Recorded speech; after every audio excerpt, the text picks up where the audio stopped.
The radio crackled with static and desperation. "Who's shooting? Where's the damn pilot?" Marines huddled behind destroyed vehicles in the Kandara Valley whispered frantically as enemy fire shredded their position. Then the sky split open with a thunderous BRRRRT, the unmistakable roar of an A-10. Warthog's U-8 Avenger cannon. What those Marines didn't know was that Captain Reyna Ashford had just committed the most dangerous act of insubordination in modern Air Force history to reach them. And her reasons would shake the entire chain of command.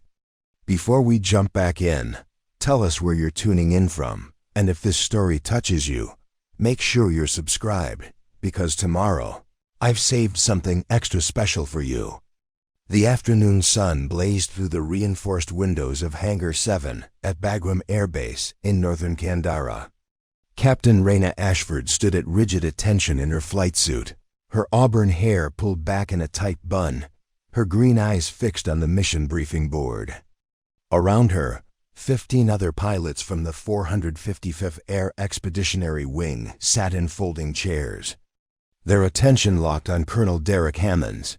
As he outlined the week's close air support operations, Reyna had been flying A-10 Warthogs for 6 years longer than most pilots stayed with the ungainly, beloved aircraft nicknamed Hogs by those who flew them. She knew every rivet, every quirk, every capability of the titanium bathtub cockpit that had saved countless lives on battlefields from Iraq to Afghanistan to the remote valleys of Kandara. "Listen up," Colonel Hammonds commanded, his voice carrying the authority of 23 years in uniform. His weathered face showed the strain of commanding air operations in one of the world's most dangerous combat zones. "Operation Ironclad commences at 0600 tomorrow. We have Marine Reconnaissance Team Falcon conducting a high-value target sweep in the Kandara Valley's northern sector." Reyna's attention sharpened. The Kandara Valley was a notorious dead zone, narrow corridors, flanked by 1,000-foot cliffs where enemy forces could establish kill zones with minimal exposure. She'd flown support missions there before and had seen good pilots struggle with the treacherous terrain and unpredictable wind shear. "Captain Ashford," Hammonds continued, his eyes finding her in the second row, "you'll be flying reserve support. Primary CAS will be handled by the Apache Squadron out of Forward Operating Base Sentinel. Your bird stays grounded unless we have a mechanical failure or emergency escalation." Reyna felt her jaw tighten imperceptibly. Reserve support meant sitting on the flight line, strapped into her aircraft, waiting for a call that might never come while Marines operated in hostile territory with only helicopter support. The Apaches were good, but they weren't built for the kind of sustained ground support that could save lives when everything went sideways. "Sir," Reyna said, her voice steady and professional. "Request permission to speak." Hammonds nodded curtly. "Go ahead, Captain." "Sir, the Kandara Valley's terrain profile creates significant challenges for rotary wing aircraft. The Apache's ceiling limitations and vulnerability to RPG fire in confined spaces make them suboptimal for Captain Ashford." Hammonds interrupted, his tone sharpening. "Your tactical assessment is noted and dismissed. The Apache Squadron has successfully conducted 17 missions in that valley over the past month. This isn't your first time flying reserve, and it won't be your last. The decision stands." Reyna felt the eyes of every pilot in the briefing room upon her. She knew what they were thinking, that she was questioning orders, that she was being difficult, that she couldn't accept her role in the mission. But she also knew something they didn't. 3 weeks ago, her brother, First Lieutenant Captain Ashford, had been part of a Marine reconnaissance team operating in the same valley. His team had been ambushed, and the Apache support had been forced to break off due to enemy anti-aircraft fire. Cameron had survived, but 2 of his team members hadn't. He'd told her about the confusion, the delay in fire support, the desperate minutes when they'd been pinned down with nowhere to run, preparing and narrating. "This story took us a lot of time, so if you are enjoying it, Subscribe to our channel, it means a lot to us. Now back to the story. Understood, sir, Reyna said. Sitting back down, the briefing continued for another 40 minutes, detailing weather conditions, enemy force estimates, and extraction protocols. But Reyna's mind was already running calculations, fuel loads, weapon configurations, response times from the flight line to the valley. After the briefing concluded, First Lieutenant Kara Wynne approached Reyna in the hangar. Kara was a younger pilot, fresh from advanced training, eager and idealistic. "Captain, that was bold back there. Hammonds doesn't usually take pushback well." Reyna checked her flight gear, her movements methodical and practiced. "It wasn't pushback, Wynne. It was tactical assessment. There's a difference. Still, you've got to admit the Apaches have been doing fine in the valley. Maybe you're overthinking this." Reyna turned to face the younger pilot, her expression serious. 3 weeks ago, a recon team got chewed up in that same valley because Apache support couldn't maintain station under fire. 2 Marines died waiting for the kind of support that an A-10 could have provided. "I'm not overthinking anything. I'm thinking about keeping people alive." Kara's enthusiasm dimmed slightly. "I didn't know about that. Was it classified?" "No, it just wasn't publicized. Mission was deemed a tactical success despite the casualties." Reyna's voice carried an edge of bitterness. "We completed the objective, which apparently matters more than bringing everyone home." That evening, Reyna sat in her quarters reviewing mission documents on her secure tablet. The operational plan for Ironclad was solid on paper: multiple contingencies, backup communication protocols, predetermined extraction points. But she'd seen too many solid plans fall apart. The moment enemy contact was made, her phone buzzed with a message from Cameron. "Heard you're flying reserve tomorrow for Valley Ops. Stay safe, Ray. That place is hell," she typed back. "Always am." "You taught me well." Cameron's response came immediately. "Just remember, when things go bad there, they go bad fast. Those valleys turn into kill boxes in seconds. The guys going in tomorrow deserve someone who won't hesitate." Reyna stared at the message for a long moment. Cameron knew her too well. He knew she was already planning, already preparing for the possibility that she'd be needed, regardless of what the mission brief said. At 0430 hours, Reyna arrived at the flight line. Her A-10 tail number 810992, which she'd nicknamed Thunderstrike, sat on the tarmac, fully armed and fueled. The ground crew had loaded her with a standard ground attack configuration, a full drum of 30mm, ammunition for the GAU-8, AGM-65 Maverick missiles, and Mark 82 general-purpose bombs. Senior Airman Travis Garrett, her dedicated crew chief, approached with a clipboard. "She's ready to go, Captain. All systems green, weapons hot, fuel topped off. You planning on actually flying today, or just babysitting the bird?" Reyna managed a slight smile. "You know the mission, Garrett. I sit and wait. Seems like a waste of a perfectly good hog and the best CIS pilot on this base, but what do I know?" Garrett's tone was light, but his eyes showed concern. "Captain, I've been working these birds for 12 years. I've seen a lot of pilots, and I know when one of them is planning something. You've got that look. What look would that be?" "The look that says you're not planning on staying on this flight line if things go sideways." Reyna climbed the ladder to her cockpit, settling into the familiar seat that had become her second home over thousands of flight hours. "If things go sideways, Garrett, the mission brief authorizes me to launch. I'd just be following orders." "Yeah," Garrett said as he prepared to remove the ladder. "But something tells me your definition of sideways might be different from Colonel Hammonds's." As dawn broke over Bagram Airbase, Reyna sat in her cockpit, helmet on, systems running, listening to the radio chatter as Marine Recon Team Falcon inserted into the Kandara Valley. The Apache Squadron Calcine Reaper flight established their support pattern above the valley, circling at safe altitude while the Marines began their sweep. For the first hour, everything proceeded according to plan. The Marines moved through the valley, clearing suspected enemy positions, finding minimal resistance. Reyna listened to the calm, professional radio communications, her hand resting on the throttle, her eyes scanning her instruments out of habit. Then, at 0717 hours, everything changed. Reaper lead. This is Falcon Actual taking effective fire from multiple positions. We are pinned down. Request immediate fire support on grid coordinates. The transmission dissolved into static punctuated by the unmistakable sound of heavy gunfire. Reyna's heart rate spiked as she listened to the chaos erupting over the radio.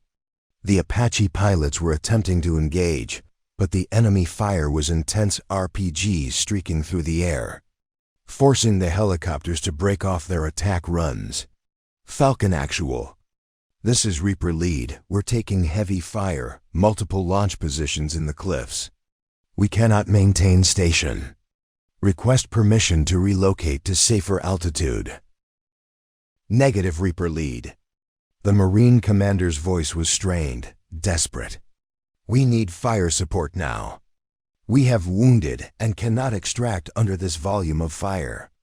Reyna's hand tightened on the throttle. She could hear it in their voices. The same desperation Cameron had described. The same situation that had killed 2 Marines 3 weeks ago. The Apaches were doing their best, but they were being forced out of the fight by terrain and enemy fire. That an A-10 could weather. The radio crackled again. Reaper lead is taking damage. We have to break off. Falcon Actual, we cannot provide support under these conditions. Then get us someone who can. The Marine commander shouted. We are combat ineffective and take in casualties. Where's our close air support? Reyna made her decision in that instant. She keyed her radio to the tower frequency. Bagram Tower, this is Thunderstrike requesting immediate clearance for emergency launch in support of Operation Ironclad. There was a pause. Then the tower's response. Thunderstrike, negative on launch clearance. Stand by for mission commander authorization. Tower, I don't have time to stand by. Marines are dying in the valley. I'm launching. Thunderstrike, you are ordered to hold position. Colonel Hammonds must authorize.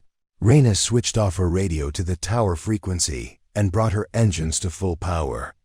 The twin turbofans of her A-10 roared to life, and she felt the familiar surge of thrust as Thunderstrike began rolling down the taxiway toward the active runway.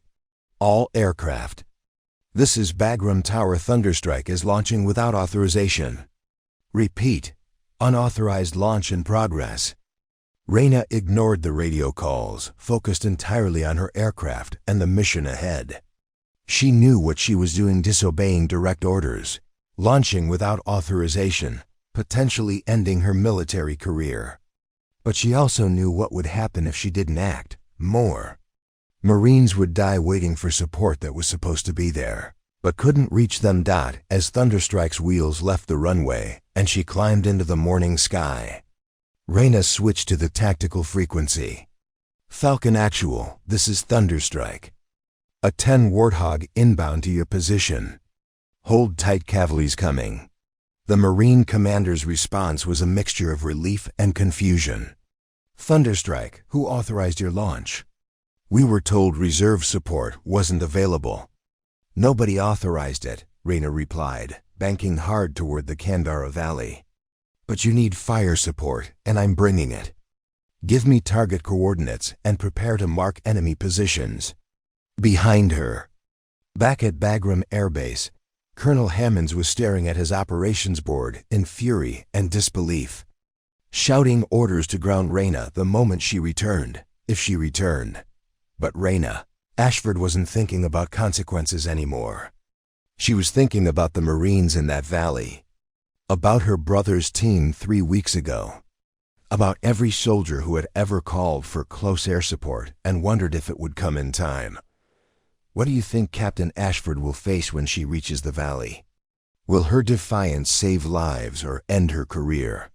Share your predictions in the comments below and don't forget to subscribe for the rest of this incredible story.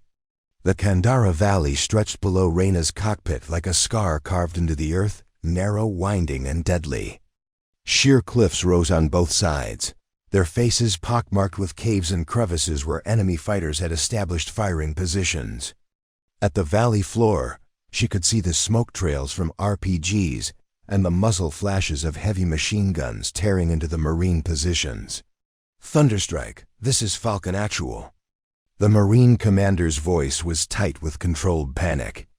"We have 4 wounded, ammunition running low, and enemy forces closing from 3 directions. We need gun runs on marked positions immediately." Reyna's eyes swept across her instruments: altitude, airspeed, weapon status all optimal. She was violating every regulation in the book by being here, but the scene below validated every instinct that had driven her decision to launch. "Falcon Actual, Thunderstrike has visual on your position. Identify with smoke color." Popping green smoke now. A plume of green smoke billowed from behind a destroyed technical vehicle where the Marines had taken cover. Reyna counted 12 figures in defensive positions, several not moving. The enemy fire was coming from at least 6 different positions in the cliffs, a coordinated ambush that had caught the Marines in a perfect kill zone. "Falcon Actual, I have your green smoke. Marking targets now. Danger close, keep your heads down." Reyna rolled her A-10 into a diving attack run, the distinctive profile of the Warthog silhouetted against the morning sky. The enemy fighters in the cliffs had learned to fear that shape, the twin engines mounted high on the fuselage, the straight wings, the armored cockpit.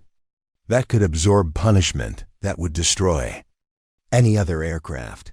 She lined up on the first firing position, a heavy machine gun nest carved into the cliff face about 400 meters from the Marine position. Her thumb moved to the trigger for the GAU-8 Avenger cannon. BRRRRT. The sound was unmistakable, terrifying to anyone on the receiving end. 70 rounds per second of 30 millimeters depleted uranium ammunition chewed through rock and flesh with equal efficiency. The machine gun nest disappeared in a cloud of dust and debris. "Good hit, Thunderstrike. Enemy position neutralized." The Marine commander's voice carried new hope.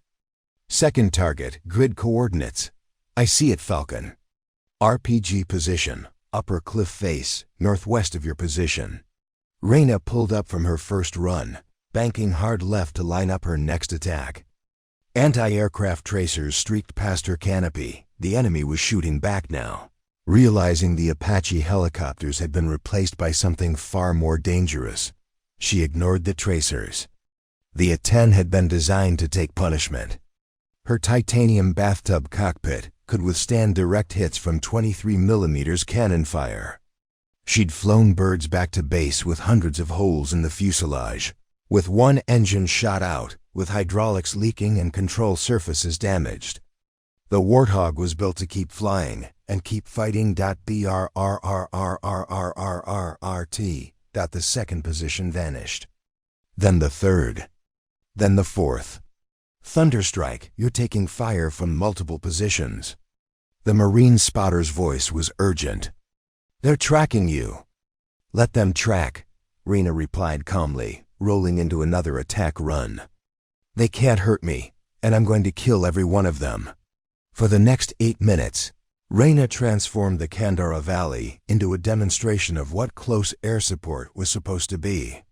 She methodically eliminated every enemy position, her cannon tearing through rock and fortification with surgical precision.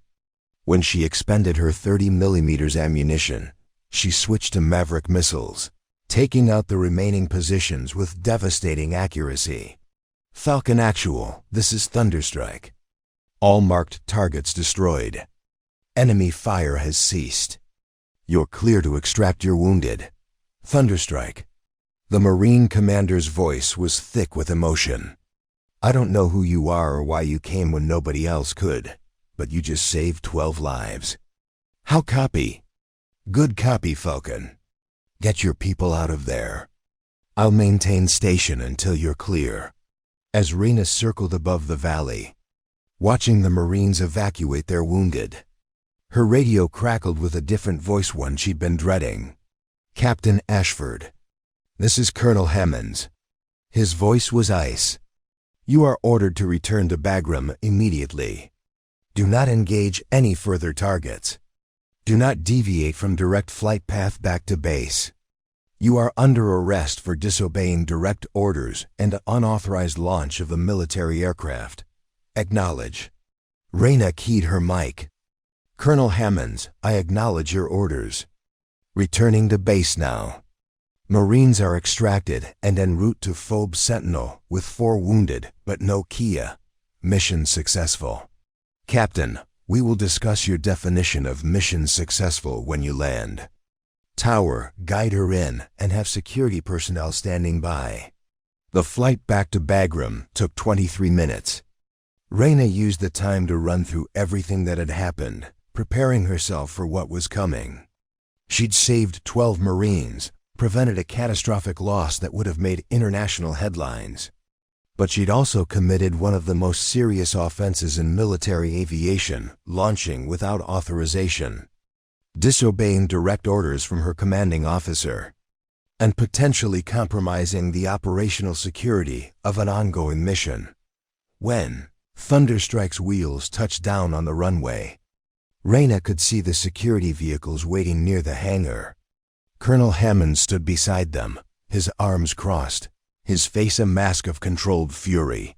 Reyna shut down her engines, completed her post-flight checklist, and climbed down from the cockpit. Senior Airman Garrett was there, his expression torn between pride and concern. Hell of a mission, Captain, he said quietly.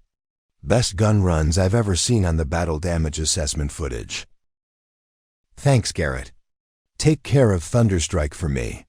I might not be flying her again for a while. Captain Ashford. Colonel Hammonds' voice cut across the flight line. With me, now. Reyna walked across the tarmac, her flight suit still damp with sweat, her helmet tucked under her arm. She came to attention in front of Hammonds, her eyes fixed straight ahead. At ease, Captain.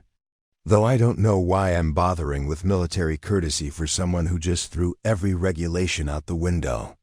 Hammonds stepped closer, his voice dropping to a dangerous whisper. Do you have any idea what you've done? Do you understand the position you've put me in? Put this entire command in. Sir, I understand perfectly. I violated direct orders, launched without authorization, and engaged enemy targets without mission commander approval. I'm prepared to face whatever consequences. Damn right you'll face consequences. Hammonds exploded. You could be court-martialed, stripped of your rank, dishonorably discharged.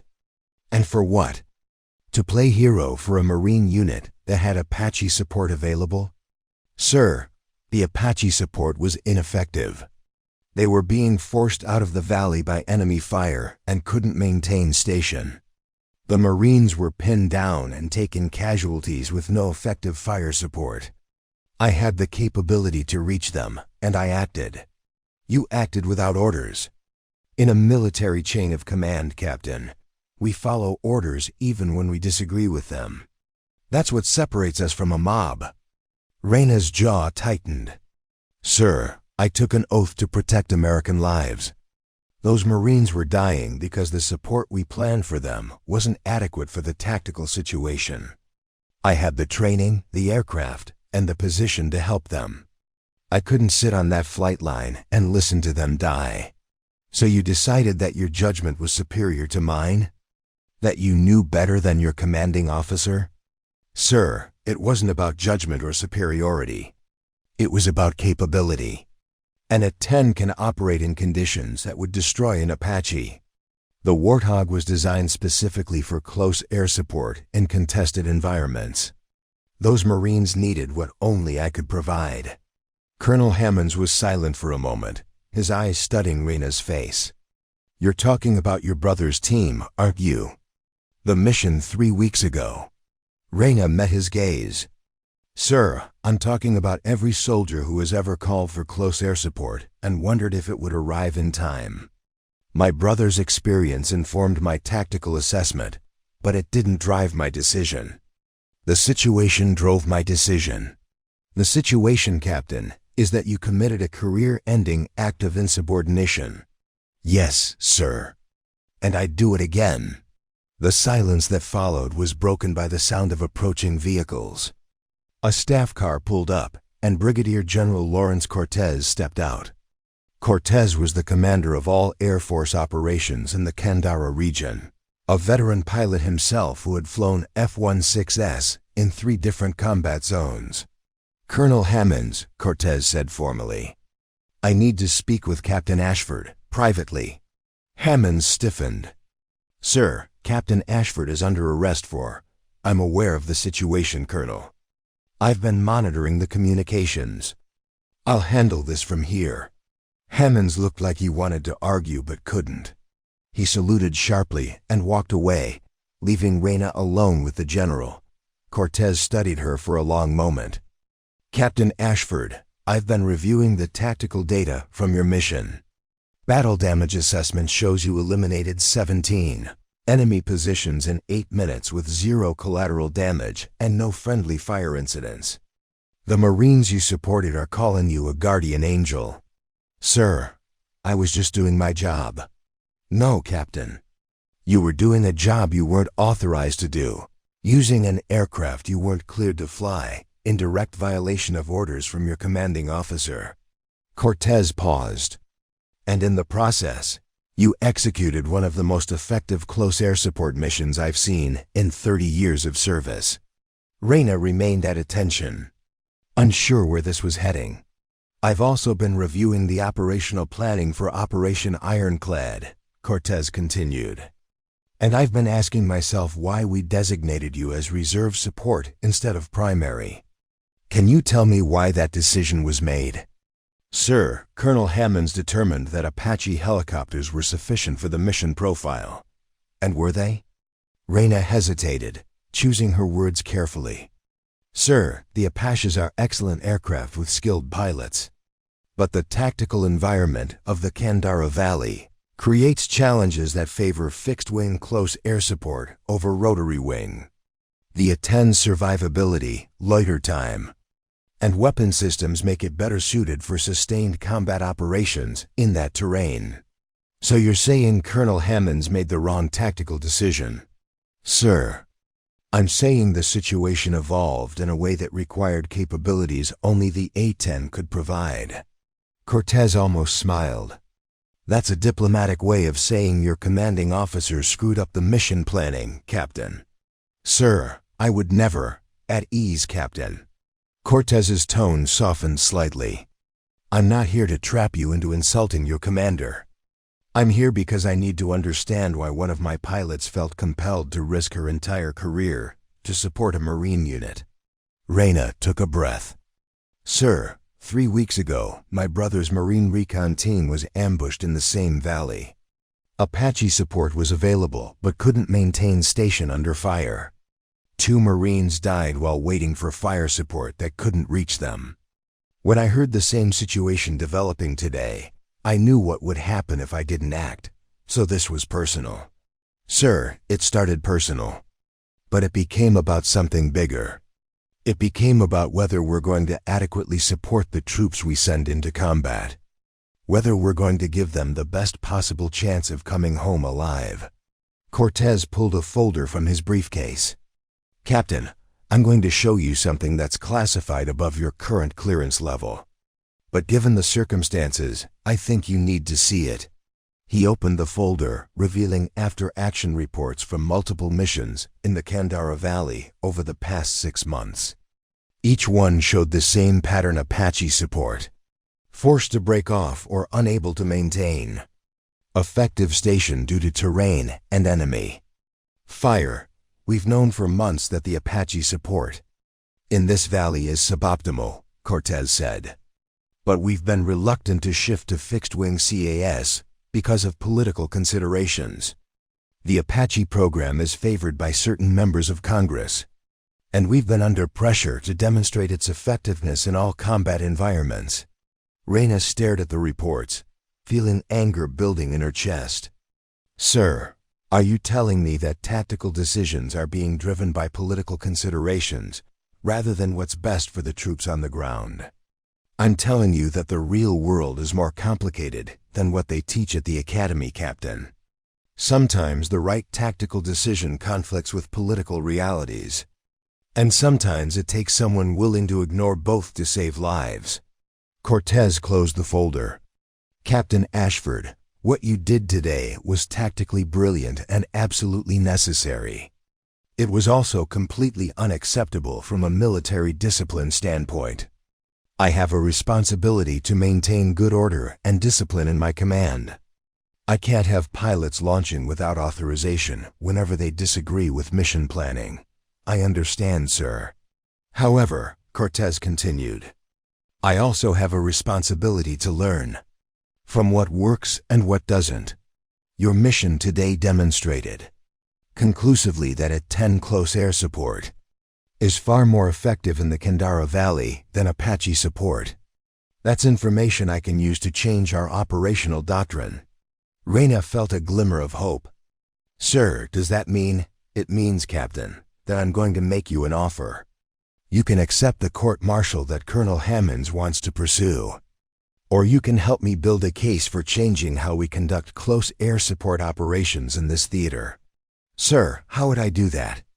By testifying before a review board about what happened today, about why you launched without authorization, about the tactical situation you encountered, and about why the A-10 was the right platform for the mission. I need you to be honest, detailed, and willing to criticize the current operational doctrine. Sir, that would mean criticizing Colonel Hammonds' decisions. Yes, it would. And it would probably end your relationship with your current commanding officer. But it might also change how we support our troops in the field. It might prevent the kind of situation that killed 2 Marines 3 weeks ago from happening again. Reyna thought about her brother, about the Marines she'd saved today, about all the soldiers who would operate in the Kandara Valley in the weeks and months to come. Sir, when does this review board convene? Tomorrow morning, 0800 hours. You'll be testifying before a panel of 3 generals and 2 civilian Department of Defense analysts. They're going to ask hard questions, and they're going to want detailed answers about everything that happened today. Will Colonel Hammonds be there? He'll be testifying as well. So will the Apache pilots, the Marine commander you supported, and several tactical analysts who have been studying our operations in the valley.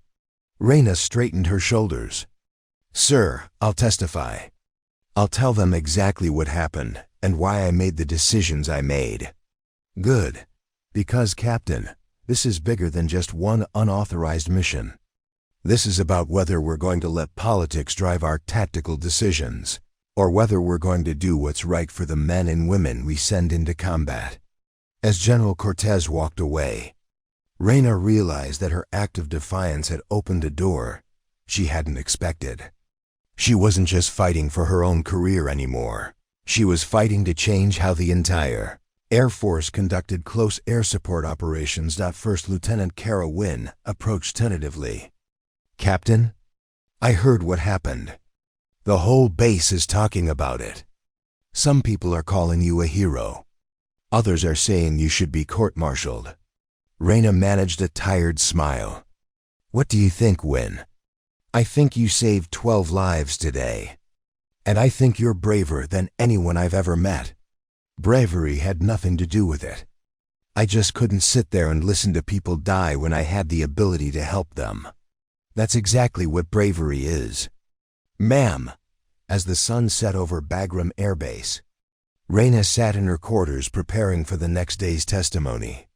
She knew that what she was about to do would define her career, either as an example of why military discipline matters or as a catalyst for changing how close air support operations were conducted. She thought about the Marines in that valley, about the relief in their voices when she'd arrived, about the bullets and RPGs that had failed to bring down her Warthog. She thought about her brother and the 2 members of his team who hadn't come home. And she knew, without question, that she'd made the right decision. The hearing tomorrow will determine Captain Ashford's fate and potentially change Air Force doctrine forever. What do you think the review board will decide?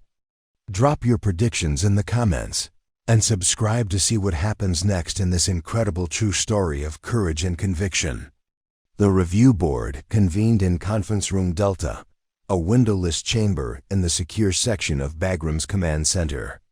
The room felt smaller than it was, compressed by the weight of the decisions that would be made within its walls.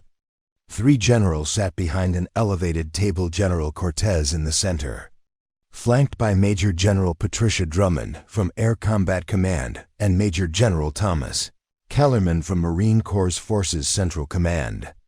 To their right sat 2 civilian analysts from the Department of Defense, Dr. Raymond Chun, a specialist in close air support doctrine, and Ms. Judith Ramirez, who had spent 15 years analyzing tactical aviation effectiveness.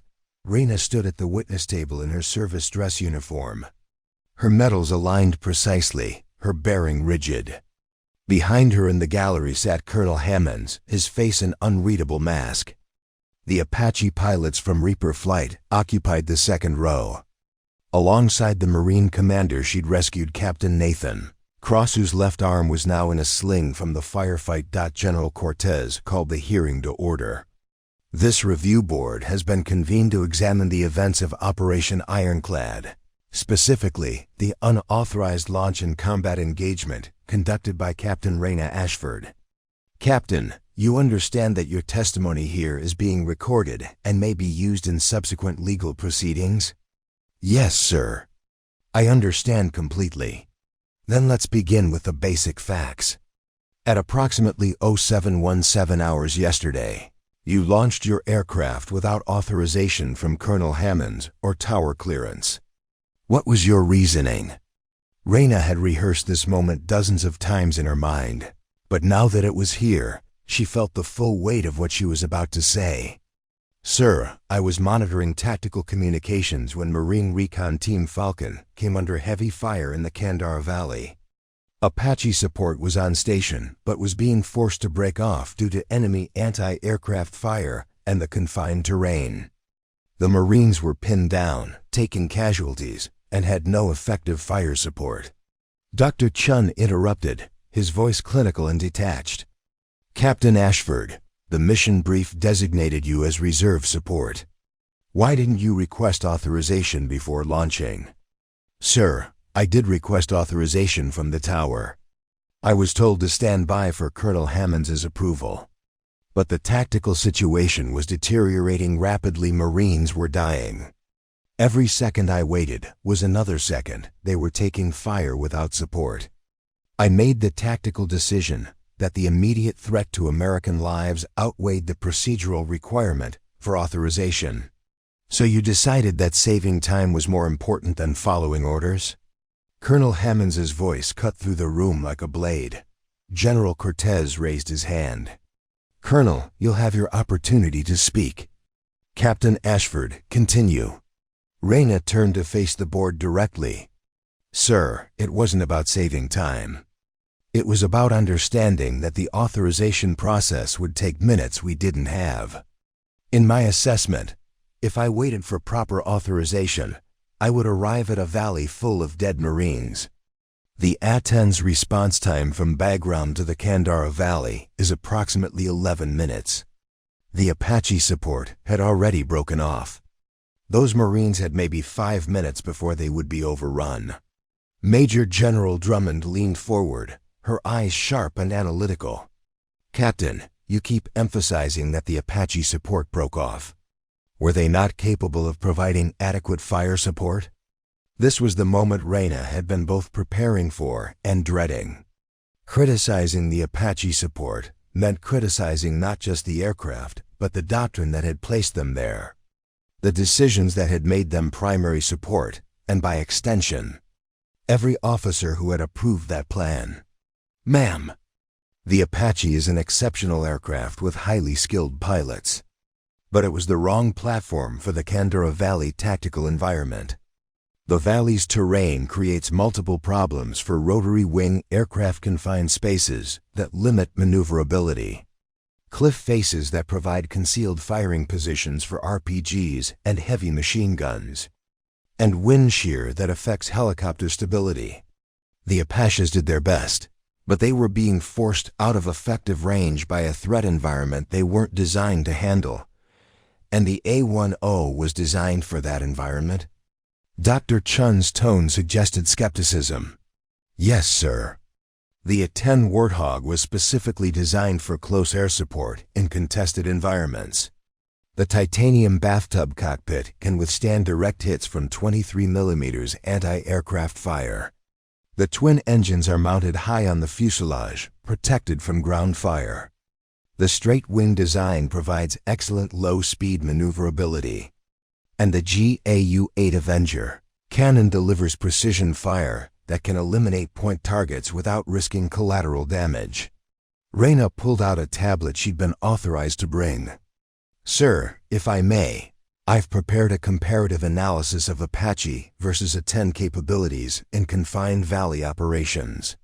General Cortez nodded. Proceed. Reyna activated the display, projecting her analysis onto the room's main screen. Over the past 6 months, there have been 14 close air support missions in the Kandara Valley. Of those, 10 involved Apache support and 4 involved A-10 support. The Apache missions had an average response time of 8 minutes from contact to effective fire support, with 3 missions requiring early termination due to aircraft damage or threat environment. The A-10 missions had an average response time of 12 minutes, but 0 early terminations and significantly higher enemy position elimination rates. She switched to the next slide, showing casualty statistics. More significantly, missions supported primarily by Apaches resulted in an average of 2.3 friendly casualties per engagement. A-10 supported missions averaged 0.75 casualties per engagement. The difference is statistically significant even with the small sample size. Major General Kellerman, the Marine Corps' representative, spoke for the first time. Captain Ashford, are you suggesting that we've been losing Marines because we've been using the wrong aircraft for close air support? The room fell silent. This was the question that cut to the heart of everything, not just Reyna's unauthorized launch, but the entire doctrinal approach to close air support in the region. Reyna met Kellerman's eyes. Sir, I'm suggesting that tactical decisions should be driven by what's most effective for the mission and the troops on the ground, not by what's politically convenient or which aircraft program needs to demonstrate its value to Congress. Colonel Hammonds shot to his feet. General Cortez, Captain Ashford is out of line. She's making accusations about political interference in tactical decisions without any evidence. Actually, Colonel, I have evidence. Reyna pulled out another document. This is a memorandum from Air Force Central Command dated 4 months ago. It specifically directs that Apache helicopters be given priority for close air support missions in Kandara to demonstrate multi-service, interoperability, and validate the Apaches' effectiveness in diverse operational environments. The memo explicitly states that A-10 support should be minimized to avoid creating perception that rotary wing assets are inadequate for close air support. Roles. General Cortez's expression darkened. Where did you obtain that memorandum, Captain? Sir, it was included in a briefing package I received as part of my duties as a close air support coordinator. The document is classified confidential, but it directly relates to the tactical decisions being made about aircraft allocation in this theater. Ms. Ramirez, the civilian analyst, spoke up. Captain Ashford, what you're describing suggests that operational decisions are being influenced by factors other than tactical effectiveness. Can you provide other examples? Reyna hesitated. This was the point where she would either be vindicated or destroyed. Ma'am, 3 weeks ago, Marine Recon Team Griffin was ambushed in the same valley. Apache support was on station but was forced to break off due to heavy fire. 2 Marines were killed while waiting for fire support that never effectively arrived. The after-action report classified the mission as a tactical success because the primary objective was completed. But it made no mention of the inadequate fire support or the fact that A-10 support had been available, but was held in reserve for political reasons. That team included your brother, didn't it? General Drummond's question wasn't accusatory, it was clarifying. Yes, ma'am. First Lieutenant Cameron Ashford was the team's second in command. He survived, but he told me about what happened, how they were pinned down. How the Apache support couldn't maintain station. How they called for backup that never came, because the A-10s were being kept off the mission. So this is personal for you, Dr. Chun observed. It started personal, sir. But it became about something much larger. After that mission, I started reviewing after-action reports from the Kandara Valley. I found a pattern: inadequate fire support, preventable casualties, and a consistent failure to use the most effective platforms for the tactical environment. I brought my concerns to my chain of command multiple times. Colonel Hammonds' face flushed red. Captain, you never formally submitted concerns through proper channels. Sir, I raised the issue in 3 separate briefings, including the one the day before Operation Ironclad. Each time I was told that the tactical decisions had been made at higher levels, and that my input was noted but not actionable. General Cortez intervened. Colonel Hammonds, is this accurate? Hammonds' jaw worked. General, Captain Ashford expressed opinions about aircraft selection, but she never submitted a formal written assessment or requested a doctrine review. Pilots express tactical opinions all the time. That doesn't mean we restructure our entire operational approach based on individual preferences. Sir, may I respond? Reyna asked. Cortez nodded. Colonel Hammonds is correct that I never submitted a formal written assessment. But in military aviation, when a pilot repeatedly raises safety and effectiveness concerns during operational briefings, those concerns should be taken seriously regardless of whether they're submitted in writing.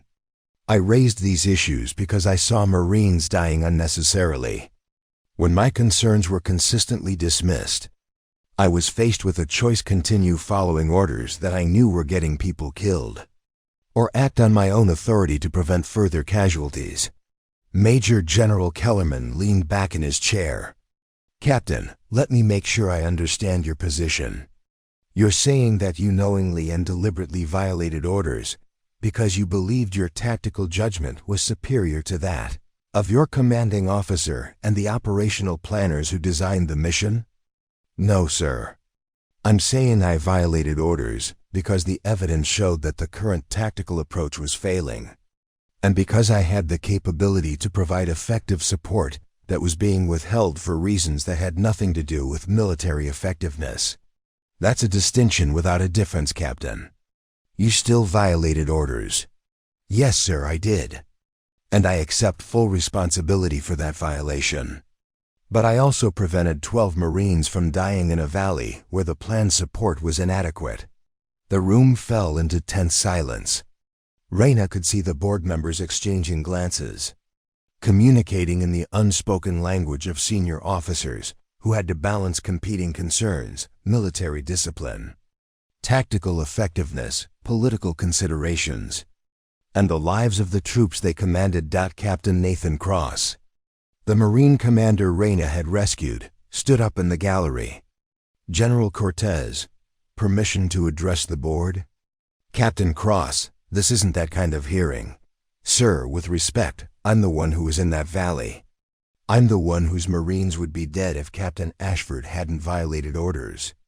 I think I've earned the right to speak. Kellerman, the Marine general, nodded. Let him speak, Lawrence. Cross stepped forward, his wounded arm prominent in its sling. Generals, I've been a Marine for 12 years. I've called for close air support in Iraq, Syria, and now Kandara.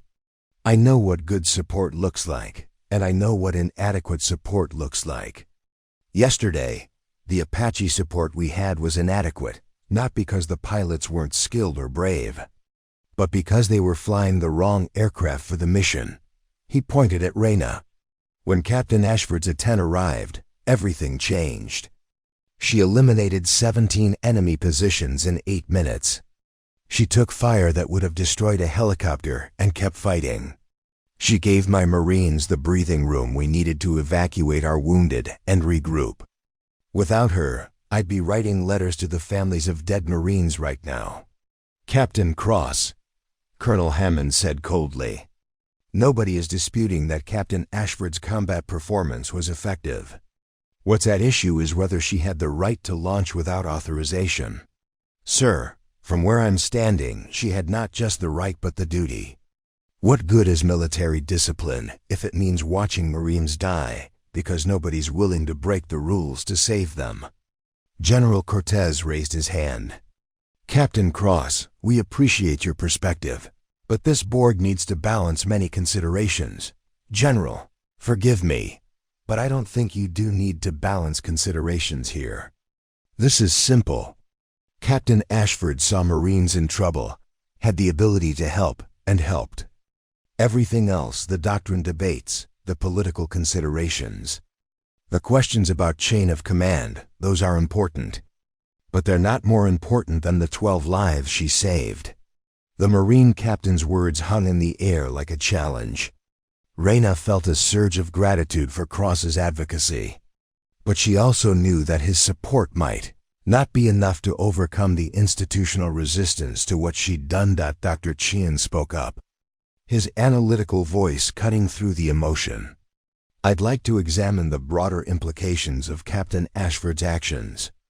If we accept that she was justified in launching without authorization because she believed lives were at stake, we're establishing a precedent that any pilot can violate orders if they disagree with the tactical plan. That's a dangerous precedent. Sir, Reyna replied, I'm not arguing for a blanket authorization for pilots to ignore orders whenever they disagree with mission planning. I'm arguing for a recognition that, sometimes in extreme circumstances where lives are immediately at stake and where a pilot has clear evidence that the planned support is inadequate, there needs to be room for tactical initiative.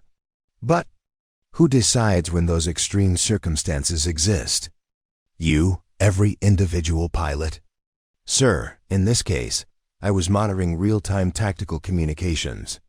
I heard the Marines take in casualties, heard the Apache support unable to maintain station, and knew from previous missions in that valley that the same pattern was repeating. I wasn't guessing. I had specific, immediate evidence that the support was failing and that Marines were dying. Ms. Ramirez interjected. Captain Ashford, I've been reviewing the operational data you presented. Your analysis is compelling, but it also reveals something troubling. If what you're saying is accurate, then this problem has been known at multiple levels of command for months. Why do you think nothing was done to address it before yesterday? This was the question Reyna had hoped to avoid, but knew was inevitable. Ma'am, based on the memorandum I cited and conversations with other pilots and operational planners, I believe the answer is institutional inertia combined with political pressure. The Apache program is expensive and controversial. There's pressure from Congress and from certain senior officers to demonstrate its value in all operational environments. Acknowledging that A-10s are more effective for close air support in places like the Kandara Valley would undermine that demonstration. So you're accusing the Air Force of prioritizing politics over Marine lives? Hammonds demanded. Sir, I'm stating facts based on documented evidence and operational results. The interpretation of those facts is up to this board. General Cortez stood up, signaling that the questioning phase was concluding. Captain Ashford, you've presented a compelling tactical argument for your actions. You've also admitted to clear violations of military discipline and chain of command. This board will take everything we've heard into consideration. You're dismissed while we deliberate." As Reyna stood to leave, General Kellerman called out, "Captain, one final question. If you could go back to that moment on the flight line, knowing everything you know now about the consequences you're facing, would you make the same decision?" Reyna didn't hesitate. "Yes, sir. Without question. 12 Marines are alive today because I launched.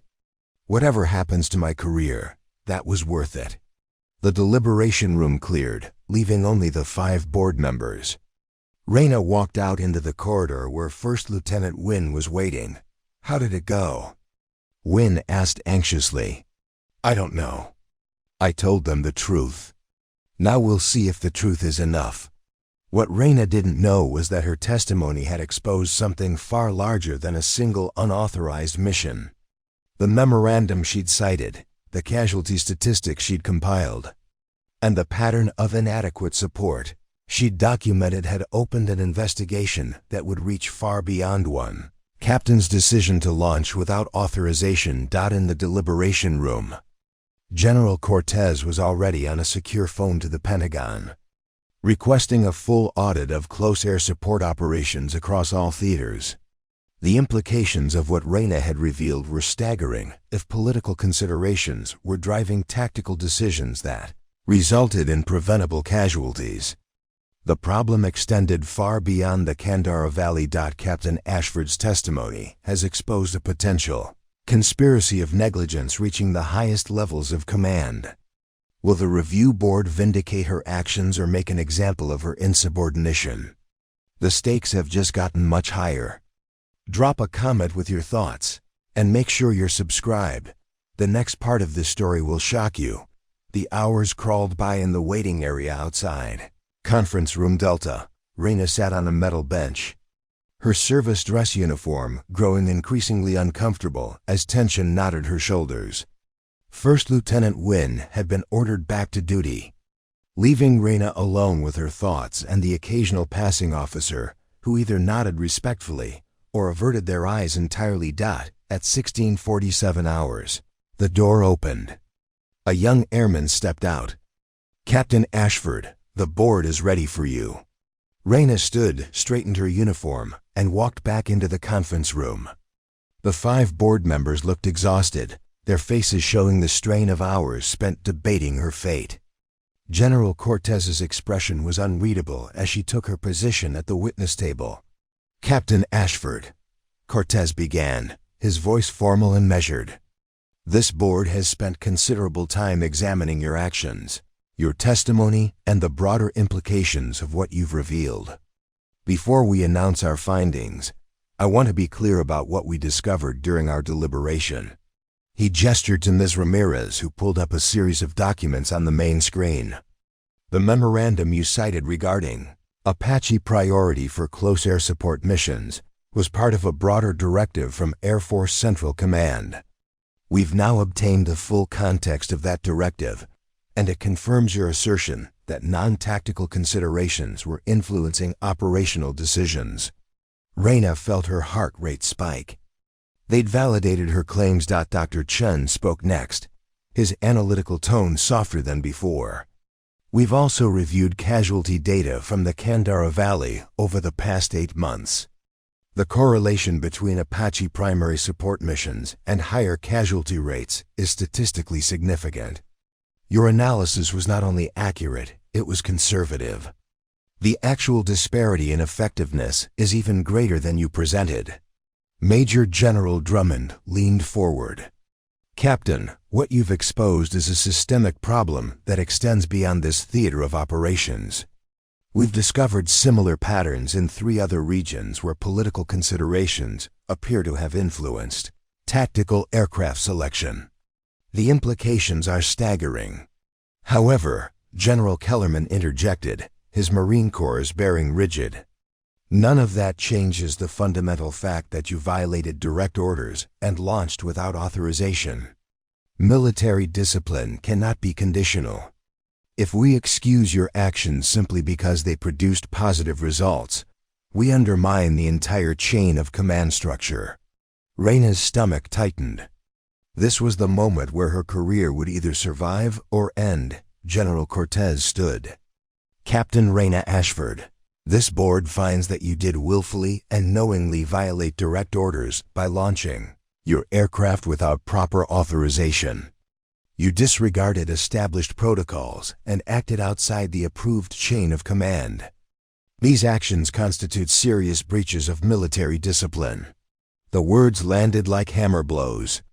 Reyna maintained her rigid attention, refusing to show the despair building inside her. However, Cortez continued, this board also finds that your actions were undertaken with genuine concern for American lives and were based on accurate tactical assessment of an immediate threat. Your judgment regarding the inadequacy of the planned support and the suitability of A-10 close air support for the mission has been validated by our analysis. He paused, letting the contradiction hang in the air. This board is faced with an impossible choice: to either punish a clear violation of orders or to reward actions that saved lives and exposed dangerous flaws in our operational doctrine. We cannot do both, yet both seem necessary. Ms. Ramirez spoke up. Captain Ashford, during our deliberations, we examined dozens of similar cases throughout military history where personnel violated orders to prevent greater harm. Some were court-martialed. Others were decorated. The difference often came down to whether the violation exposed systemic problems or was simply individual insubordination. Your case, Dr. Chun added, clearly falls into the former category. You didn't violate orders because of personal disagreement or ego. You violated orders because the system was failing, and you had evidence of that failure. General Cortez resumed control. Therefore, this board has reached the following determinations. First, you will receive a formal letter of reprimand for launching without authorization. This will become part of your permanent record. Reyna's jaw tightened, but she kept her expression neutral. Second, you will be immediately reassigned from Colonel Hammonds' command. You will not return to the 455th Air Expeditionary Wing. That hurt more than the reprimand. Being forced out of her unit felt like exile. Third, Cortez's tone shifted slightly. You will be assigned to a newly created position at Air Combat Command Headquarters. You will serve as the lead analyst for a comprehensive review of close air support doctrine across all theaters of operation. Your mandate will be to identify where tactical decisions are being compromised by non-military considerations and recommend changes that prioritize combat effectiveness and troop safety. Reyna blinked, unsure she'd heard correctly. Sir, I don't understand. You're reprimanding me but also promoting me to a headquarters position? Major General Drummond smiled for the first time. Captain, we're acknowledging that you violated orders, while simultaneously recognizing that your violation exposed a problem that needs fixing. The letter of reprimand ensures we maintain discipline. The new assignment ensures we fix the problem you identified. Additionally, General Kellerman said, I've been authorized by the Commandant of the Marine Corps to inform you that Marine Recon Team Falcon has recommended you for the Distinguished Flying Cross for your actions in the Kandara Valley. The recommendation is being expedited for approval. Reyna felt the room spinning slightly. A reprimand and a medal. A forced reassignment and a promotion in responsibility.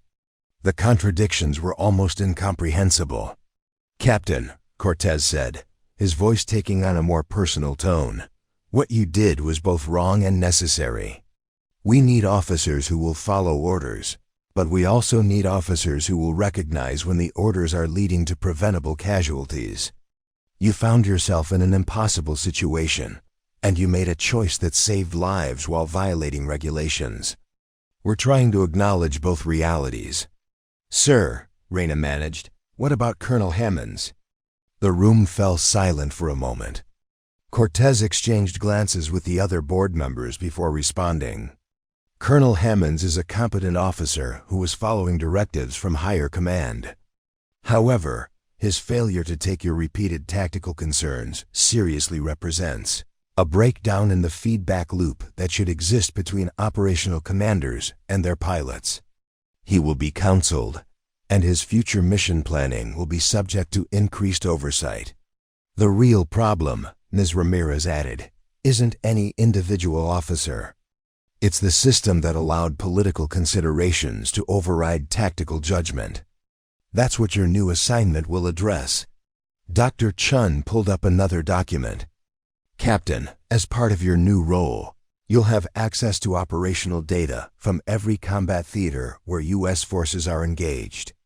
You'll be working with a team of analysts to identify patterns similar to what you found in Kandara. You'll report directly to the Deputy Chief of Staff for Operations at the Pentagon.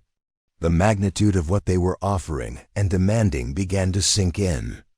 Reyna would be leaving combat operations, leaving the cockpit where she'd spent 6 years, to become an analyst and advocate for changing how the Air Force conducted one of its most critical missions. "Sir," she said carefully, "I'm honored by this assignment, but I'm a pilot. My expertise is in flying close air support missions, not in headquarters analysis and policy work." "Captain," General Kellerman replied, "you just spent the past 4 hours providing the most comprehensive, tactical analysis of close air support effectiveness I've heard in 30 years. You combined operational experience with rigorous data analysis and the courage to challenge established doctrine. That's exactly what this assignment requires." Major General Drummond added, "Besides, you'll still maintain your flight status. You'll be required to fly regular proficiency missions and to test any new doctrine recommendations under actual operational conditions. You're not leaving the cockpit, you're expanding your mission beyond it." General Cortez stood, signaling the formal conclusion of the hearing. "Captain Ashford, you have 48 hours to transfer your duties and prepare for reassignment to the Pentagon. A detailed brief on your new role will be provided tomorrow morning. Dismissed." Reyna saluted crisply, then turned and walked out of the conference room. The corridor seemed brighter than before, or perhaps it was just the relief of knowing her career would continue, albeit in a direction she'd never anticipated. Captain Nathan Cross was waiting outside, his wounded arm still in its sling. "Captain Ashford, I heard the board's decision. Congratulations, I think." Reyna managed a tired smile. "Thank you, Captain Cross, and thank you for speaking up in there. Your testimony made a difference." "Ray!" a familiar voice called out. She turned to see her brother Cameron jogging down the corridor in his Marine combat utilities. "I just heard they're sending you to the Pentagon. Since when do you want to be a desk officer?" "Since about 20 minutes ago, apparently." Reyna embraced her brother carefully, mindful of his gear. "I'm still processing it myself." Cameron pulled back, studying her face. "You saved 12 Marines yesterday, exposed a major problem with how we conduct air support, and now you're going to fix it from the inside. Ray, you know what this means, right?" "What?" "It means you're never going to have a quiet career again. You just became the officer who proved that sometimes you have to break the rules to save lives. Every pilot who's ever disagreed with mission planning is going to look at your case and think they can do the same thing." Reyna hadn't considered that implication. "That's not what I want. I don't want to be seen as promoting insubordination." "Too late," Cross interjected. "The story's already spreading throughout the military. Social media is calling you the Guardian Warthog. There are memes with your A-10 and captions about breaking rules to save lives." "Oh God," Reyna muttered. "This is going to be a nightmare." Cameron laughed. "Welcome to being a symbol, big sister. You can't control how people interpret what you did. All you can control is what you do next."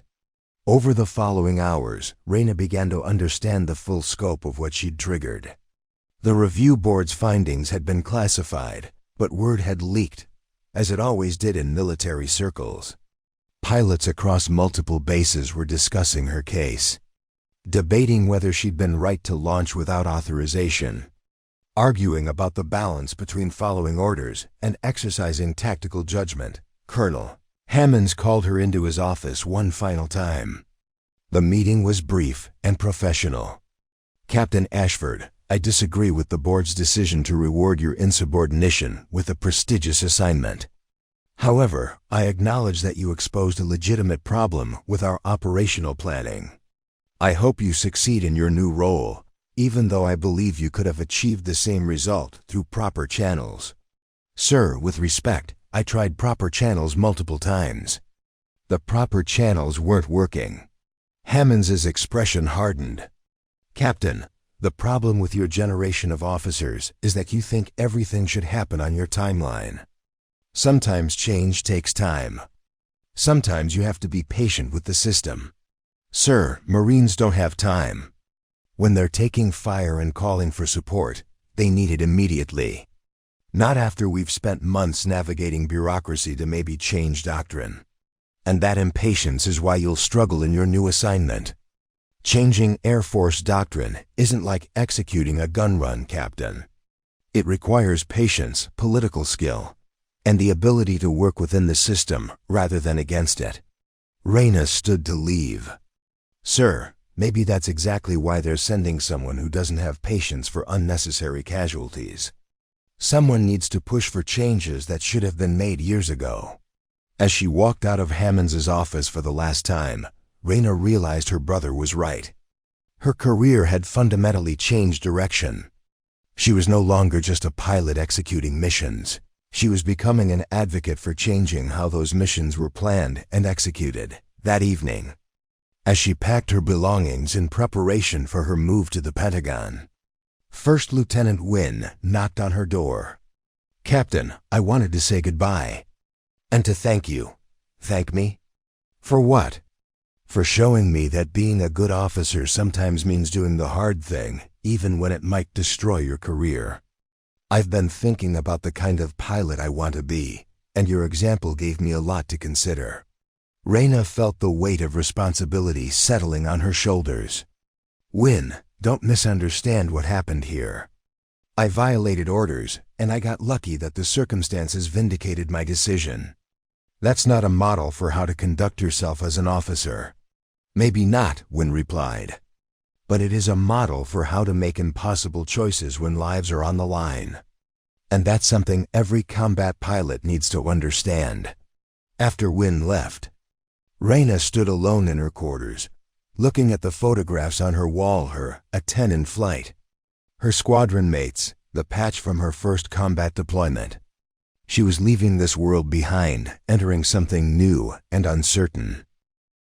Her phone buzzed with a message from General Cortez. "Captain, your first assignment at the Pentagon will be briefing the Chief of Staff of the Air Force on the Kandara Valley findings. Prepare a comprehensive presentation on close air support, doctrine failures and recommendations for immediate changes. You have 1 week. No pressure." Reyna stared at the message, feeling overwhelmed. 1 week to prepare a briefing for the Air Force's highest-ranking officer. 1 week to synthesize everything she'd learned about tactical aviation into recommendations. That could change doctrine across the entire service. She thought about the Marines she'd saved, about her brother's team 3 weeks ago, about every soldier who had ever called for close air support and wondered if it would arrive in time. Then she opened her laptop and began working. Captain Ashford has been given a chance to change the entire Air Force from within, but powerful forces will resist her efforts. Her battle is just beginning, and the enemies she faces won't be firing RPGs from cliff faces. What challenges await her at the Pentagon? Subscribe to find out how this story unfolds. The next part reveals the conspiracy she's about to uncover. The Pentagon's corridors were a labyrinth of power and bureaucracy, nothing like the straightforward functionality of an airbase. 7 days after leaving Bagram, Captain Reyna Ashford walked through the E-ring carrying a classified briefcase containing her presentation for General Austin Mercer, Chief of Staff of the United States Air Force. Her dress blues felt constricting after years of flight suits, And the sterile fluorescent lighting was a far cry from the cockpit canopy views she'd grown accustomed to. Lieutenant Colonel Diana Frost met her outside the Chief of Staff's conference room.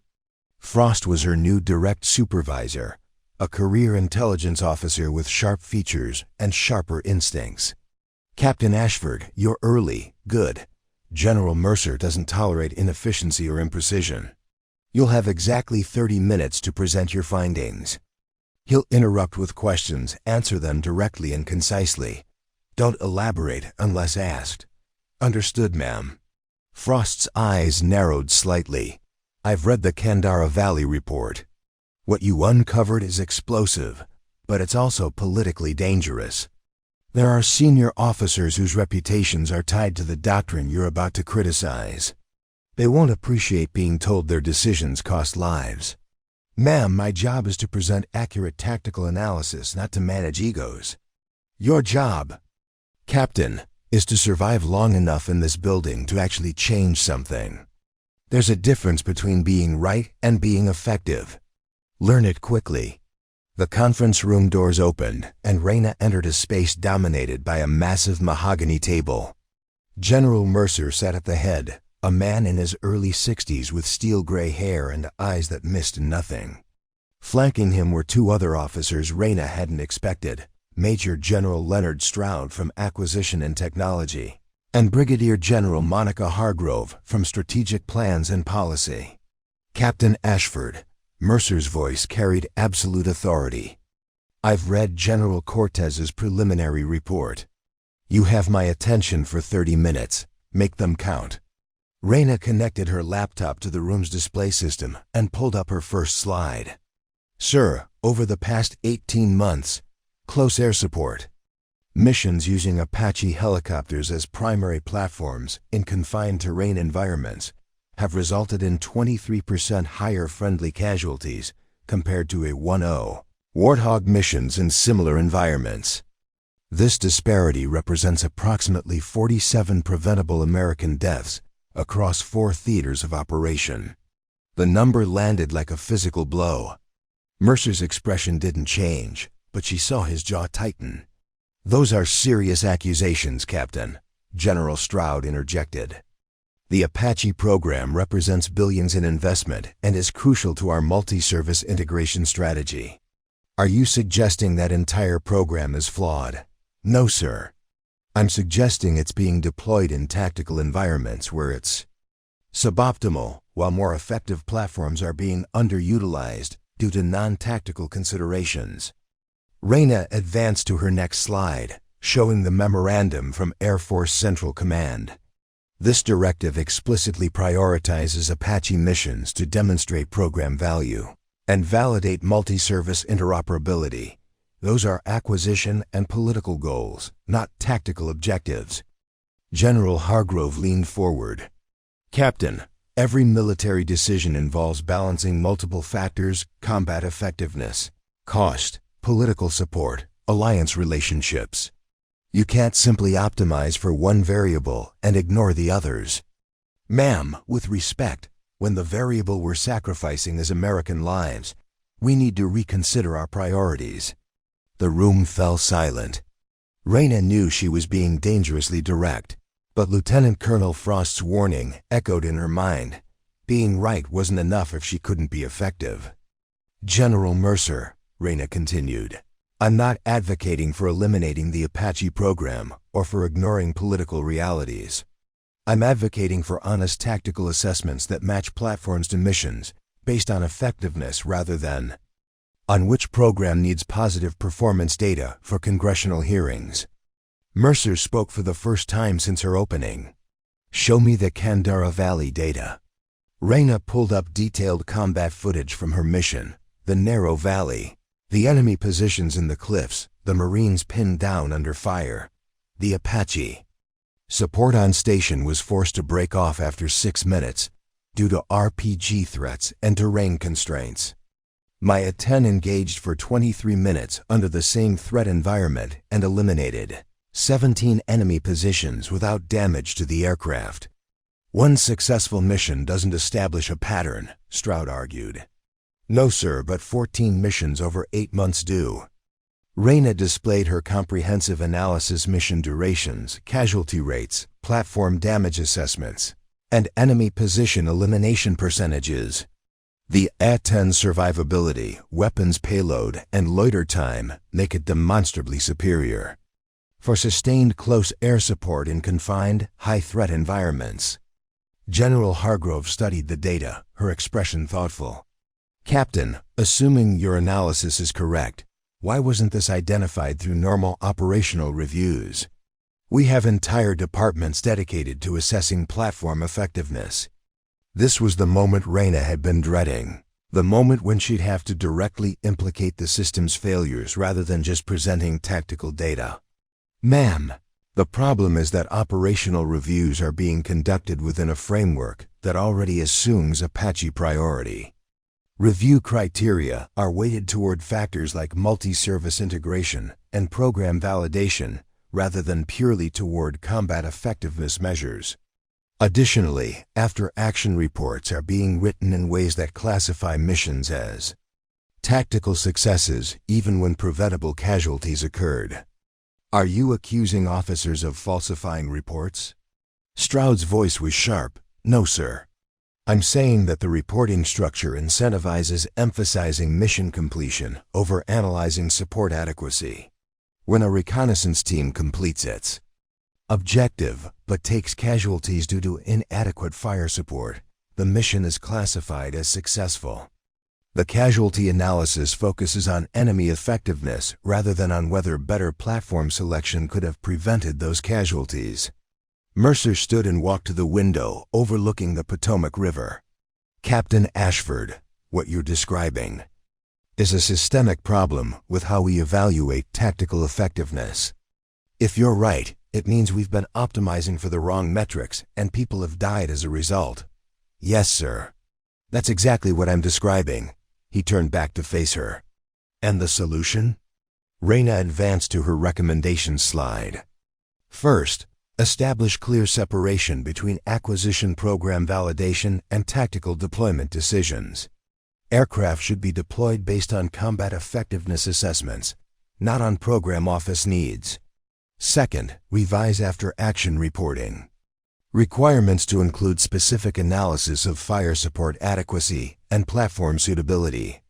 Third, create a rapid feedback mechanism that allows operational pilots to flag tactical concerns directly to doctrine planners without going through operational commanders who may have competing priorities. That third recommendation would undermine chain of command, Hargrove observed. Ma'am, it would create a parallel feedback channel specifically for doctrine assessment, not for operational decisions. Pilots would still follow their commander's orders for missions, but they'd have a way to provide tactical input that doesn't get filtered out before reaching the people who write doctrine. General Mercer returned to his seat, his expression unreadable.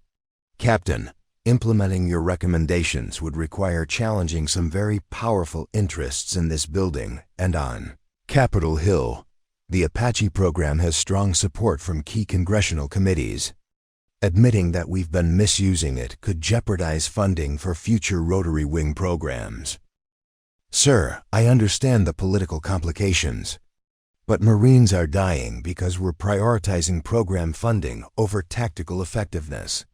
That's not a trade-off I can accept. It's not a trade-off any of us should accept, Mercer said quietly. But understanding that and changing it are very different things. The general stood, signaling the briefing's conclusion. Captain Ashford, your analysis is compelling and deeply troubling. I'm authorizing a full audit of close air support effectiveness across all theaters, with you serving as the lead tactical analyst. However, I need you to understand what you're walking into. He pulled out a folder and slid it across the table to her. This is a list of senior officers whose careers are tied to the decisions you're criticizing. 3 of them are being considered for promotion to 4-star rank. 2 of them have already contacted my office, expressing concerns about your assignment here. They're going to fight your recommendations, and they're going to try to discredit you personally. Reyna opened the folder and felt her stomach drop.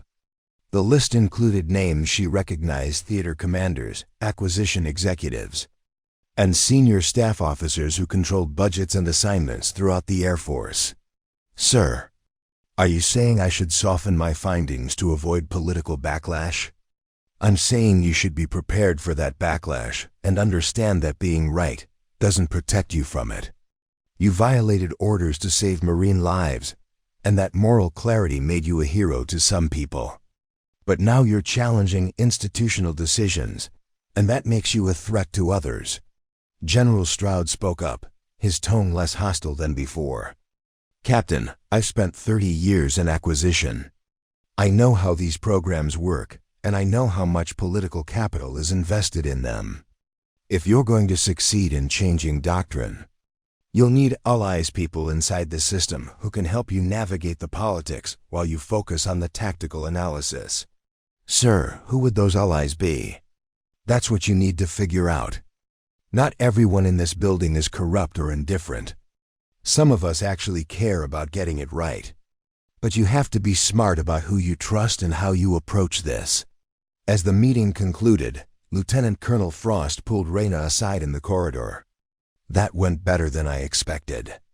General Mercer is giving you real authority to conduct this audit. But you need to understand something. The officers on that list aren't going to wait for your audit to be completed before they act against you. What do you mean? I mean they're already working to undermine your credibility. There's been chatter on classified networks questioning your judgment, suggesting that your Kandara Valley mission was reckless rather than heroic, implying that you have a personal vendetta rather than legitimate tactical concerns. Reyna felt anger building. So they're going to attack my character instead of addressing the evidence? That's how bureaucratic warfare works, Captain. They can't challenge your data directly because it's solid. So they'll challenge you, your motives, your judgment, your emotional stability. They'll suggest that your brother's near-death experience clouded your judgment, that you're crusading rather than analyzing, that you're too inexperienced to understand the complexities of acquisition and doctrine development. That's absurd. Everything I've presented is backed by objective data, which is why they're not attacking your data. They're attacking you. Frost's expression was sympathetic but firm. Welcome to the Pentagon, Captain. This is where wars are fought with PowerPoint slides and personnel files instead of bullets and bombs. And it's every bit as vicious. Over the following days, Reyna began experiencing the reality of Frost's warning. Her security clearances were suddenly flagged for additional review, a process that required her to resubmit personal history forms and undergo supplementary interviews. Her access to certain classified databases was temporarily suspended pending routine verification procedures, and she started receiving emails from officers she'd never met, offering unsolicited advice about tempering her, recommendations, and considering the broader strategic picture. The most disturbing development came when she was called to a meeting with Colonel Bernard Strickland from the Inspector General's office. Strickland was a meticulous man with the demeanor of an accountant, and he wasted no time getting to his purpose. Captain Ashford, we've received a complaint alleging that you obtained classified documents without proper authorization during your time at Bagram. Specifically, a memorandum from Air Force Central Command regarding aircraft deployment priorities. Reyna felt her blood run cold. Sir, that memorandum was included in an official briefing package I received as part of my duties. I had proper access to that document. The complaint suggests otherwise. It alleges that you improperly accessed files outside your assigned duties in order to build a case against your commanding officer. That's not true. The document was provided to me through official channels. Strickland opened a folder. Can you provide documentation showing you were authorized to access that specific file? Sir, it was part of a larger briefing package. I didn't access it separately. It was included in materials I was supposed to review. But you don't have documentation proving that authorization? Reyna realized the trap she was in. Briefing packages were often distributed informally, and pilots rarely kept detailed records of every document they reviewed as part of their normal duties. Sir, I can provide testimony from other officers who received the same briefing package and can confirm the memorandum was included. Testimony isn't documentation, Captain. I'll need to continue investigating this matter. In the meantime, I'm recommending that your security clearances be suspended pending resolution of these questions. Colonel, suspending my clearances would prevent me from conducting the audit General Mercer authorized. That's the whole point of this complaint, isn't it? Strickland's expression didn't change. Captain, I don't speculate about motives. I investigate allegations. If you have nothing to hide, the investigation will conclude quickly and your clearances will be restored. After Strickland left, Reyna sat alone in her temporary office, understanding for the first time the full scope of what she was facing. Her opponents weren't going to debate her on tactical merits. They were going to systematically destroy her credibility and authority until she was unable to continue her work. Her phone buzzed with a message from an unknown number. Captain Ashford, we need to talk. What you've uncovered is bigger than aircraft selection. Meet me at the Lincoln Memorial tonight at 2100 hours. Come alone. A friend who knows what you're facing. Reyna stared at the message, every instinct screaming that this was either a trap or paranoia from someone who'd watched too many spy movies. But something about the phrasing, bigger than aircraft selection, suggested the sender knew more than they were saying. She thought about the officers on General Mercer's list, about the coordinated efforts to undermine her investigation, about the sudden security clearance problems that had materialized exactly when they'd be most damaging. Then she thought about the 47 preventable deaths her analysis had identified, about the Marines she'd saved in the Kandara Valley, about her brother's team and the 2 soldiers who hadn't come home. She typed back, I'll be there. Captain Ashford is about to discover that the resistance to her reforms isn't just bureaucratic, it's a coordinated effort to protect secrets that go far beyond aircraft selection. Who sent that message, and what do they know? The conspiracy is deeper than she imagined. Hit subscribe. The next part reveals the truth that powerful forces have been hiding. The Lincoln Memorial stood illuminated against the night sky, its white marble columns glowing like ancient sentinels. Reyna arrived 15 minutes early, positioning herself near the reflecting pool where she could observe anyone approaching. The November air carried a sharp chill, and she'd worn civilian clothes, jeans, a dark jacket, and boots that could run, if necessary. At precisely 2100 hours, a woman in her late 40s approached from the direction of the Vietnam Veterans Memorial. She wore a long coat and carried herself with military bearing despite the civilian attire. As she drew closer, Reyna recognized her from photographs in official Pentagon directories. Dr. Jessica Carver, a senior analyst in the Office of Cost Assessment and Program Evaluation. Captain Ashford, Carver said quietly, stopping a few feet away. Thank you for coming. I wasn't certain you would. Dr. Carver, why the cloak and dagger approach? If you have information relevant to my audit, you could have requested an official meeting. Because official meetings are monitored. And what I'm about to tell you can't become part of any official record, not yet. Carver glanced around nervously. Walk with me. They moved along the path circling the reflecting pool, their conversation masked by the sound of distant traffic and the fountain's white noise. 5 years ago, Carver began, I was assigned to evaluate the effectiveness of rotary wing close air support platforms. My analysis showed what your recent work confirmed. Apache helicopters were being deployed in tactical environments where they were suboptimal, and it was resulting in higher casualty rates. So this problem has been known for 5 years? Reyna couldn't keep the anger from her voice. Known by some, buried by others. I submitted my findings to the Deputy Undersecretary for Acquisition. They were classified at a higher level and restricted to a small distribution list. Then I was reassigned to budget analysis work that had nothing to do with platform effectiveness evaluation. They silenced you.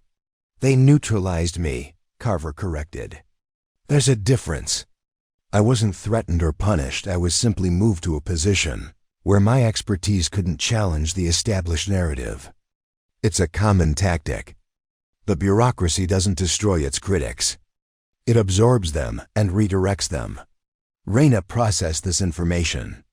Dr. Carver, why are you telling me this now? Why risk your position to help me? Carver stopped walking and turned to face her directly. Because 47 more people have died since I submitted my report. Because I've spent 5 years analyzing budget spreadsheets while knowing that every month, soldiers are dying due to decisions that prioritize politics over effectiveness. Because you did what I couldn't, you acted despite the consequences, and now you have an opportunity to change things. What exactly do you know about the opposition I'm facing? Carver resumed walking. There's an informal network of senior officers and defense contractors who have significant interests in maintaining current acquisition priorities. They're not conspiring in the traditional sense. They don't meet in smoke-filled rooms plotting strategy. But they share common interests and communicate through established channels to protect those interests. You're describing a conspiracy without calling it one. I'm describing how institutional power protects itself. General Stroud, who was in your briefing, is actually one of the more reasonable ones. He genuinely wants platforms to work as advertised. But he's also responsible for managing congressional relationships for several major programs. Admitting that one of those programs has been misapplied for years would damage his credibility and potentially cost billions in future funding. They reached a bench overlooking the water, and Carver gestured for them to sit. Captain, the security clearance investigation you're facing isn't random. It was initiated by Colonel Aaron Pritchard, who serves on the staff of Senator Barbara Westfield. Westfield chairs the Senate Armed Services Subcommittee on Airland, and her state hosts the primary Apache manufacturing facility. Thousands of jobs and billions in economic activity depend on that program. So a senator is interfering with a military investigation to protect a defense contractor.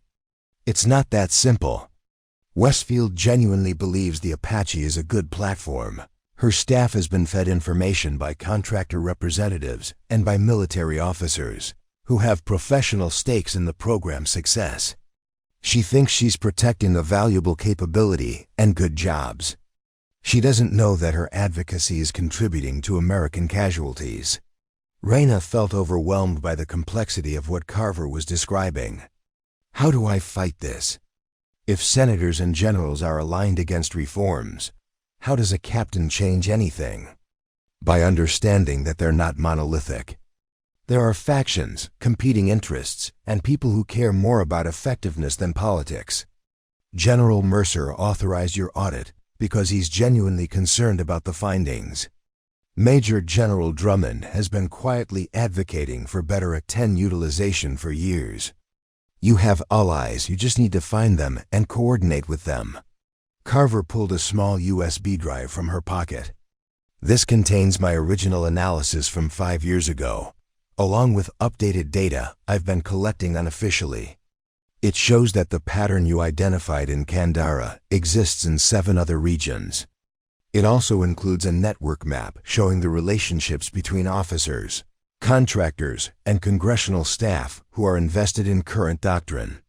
Reyna took the drive hesitantly. Dr. Carver, if you're caught providing this to me, it could end your career. My career ended 5 years ago when I decided not to fight harder for my findings. I've been a coward, Captain. I let institutional pressure convince me that keeping my job was more important than saving lives. I won't make that mistake again. What do you want me to do with this information? Use it to build your case. Understand who your real opponents are and who your potential allies are. Most importantly, document everything. They're going to try to isolate you, discredit you, and wear you down through bureaucratic attrition. The only defense is having unimpeachable documentation and building a coalition of support that's too broad to suppress. A jogger passed nearby, and both women fell silent until he was out of earshot. When Carver spoke again, her voice was urgent. "Captain, there's something else you need to know. Your brother's team, the one that was ambushed 3 weeks before your Kandara mission, that wasn't a random attack.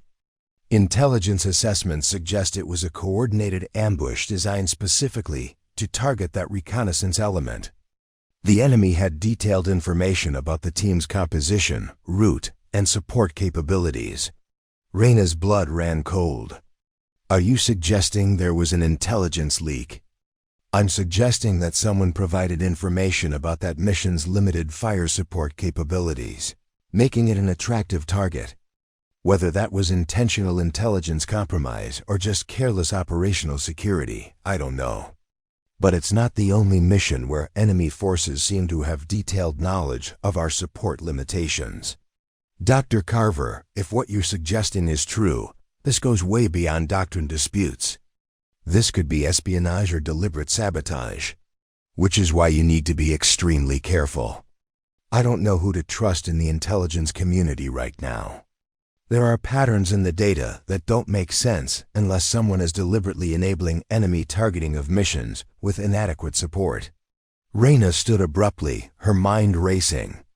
"I need to report this to counterintelligence immediately." Carver grabbed her arm. "And tell them what? That you received classified information from an analyst you met secretly at the Lincoln Memorial?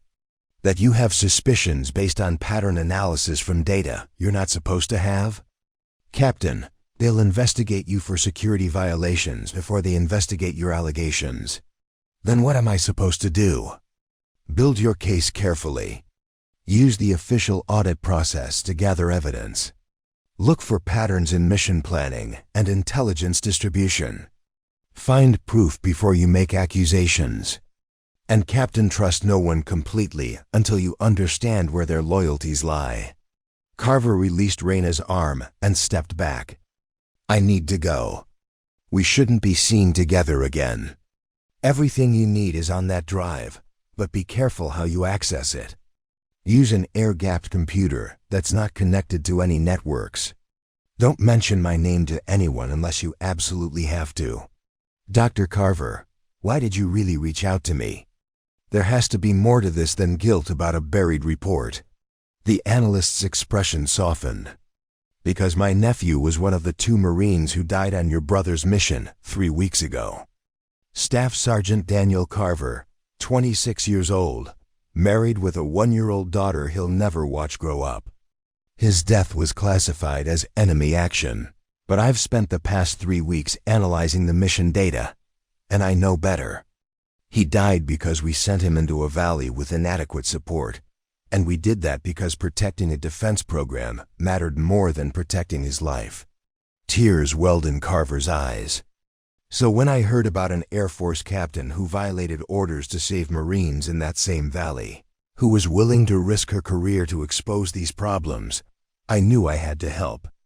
Because maybe, just maybe, you can prevent another family from receiving the kind of notification my sister got 3 weeks ago." Reyna felt the weight of responsibility crushing down on her. "I'll do everything I can, Dr. Carver. I promise." "I know you will, Captain. That's why I contacted you." Carver turned and walked away into the darkness, leaving Reyna alone with the USB drive and the devastating knowledge that the problem was even worse than she'd imagined. The walk back to her car felt surreal. Reyna's mind spun through implications and connections.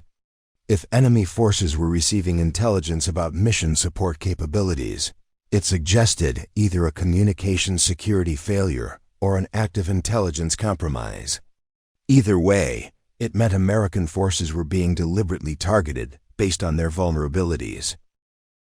Her phone buzzed with a text from her brother. "Ray, we need to talk. Something weird happened today. Call me when you can." Reyna immediately dialed Cameron's number. He answered on the first ring, his voice tense. "Ray, I got called into a briefing this afternoon about the ambush from 3 weeks ago. Counterintelligence wanted to know if I'd discussed mission details with anyone outside the unit. They kept asking about fire support arrangements and whether I knew why the Apache support broke off early." "What did you tell them?" "The truth, that the Apaches couldn't maintain station under fire, and we were stuck waiting for support that couldn't reach us." "But Ray, they were asking questions like they suspected someone deliberately compromised the mission. They wanted to know if I'd noticed anything unusual about the planning, or if anyone had asked detailed questions about our support arrangements." Reyna's grip tightened on her phone. "Cameron, did they mention any specific concerns?" "Not explicitly, but the whole tone suggested they're investigating possible intelligence leaks." "Ray, what's going on? Does this have something to do with your work at the Pentagon?" "I can't discuss details over the phone." "But Cameron, I need you to be very careful about what you say and who you say it to. If counterintelligence is investigating that mission, there are probably reasons we don't fully understand yet." "You're scaring me, Ray. Are you saying I'm under investigation?" "I'm saying we both need to be cautious until we understand what's really happening. Keep detailed notes of any unusual contacts or questions. Don't discuss your mission experiences with anyone except through official channels. And Cameron, don't trust anyone just because they're wearing a uniform or have a security clearance." After ending the call, Reyna sat in her car for a long time, staring at the USB drive in her hand. Dr. Carver had given her the tools to build a comprehensive case against current doctrine. But she'd also revealed something far more sinister, the possibility that missions were being deliberately compromised, that the inadequate support arrangements weren't just bureaucratic failures but potential intelligence operations. The question was whether those operations were enemy actions exploiting American vulnerabilities or something even worse, deliberate sabotage from within to serve interests that valued program protection over troop safety. Her phone buzzed again, this time with an email from Lieutenant Colonel Frost. "Captain Ashford. Report to my office, 0700 tomorrow. General Mercer has questions about your security clearance status. Come prepared to explain any external contacts you've made since arriving at the Pentagon." Rena's stomach sank. Either Frost was warning her that someone had reported her meeting with Carver, or the monitoring was more extensive than she'd realized. Either way, she was about to face questions she couldn't fully answer without compromising Carver or revealing information she'd obtained through unofficial channels.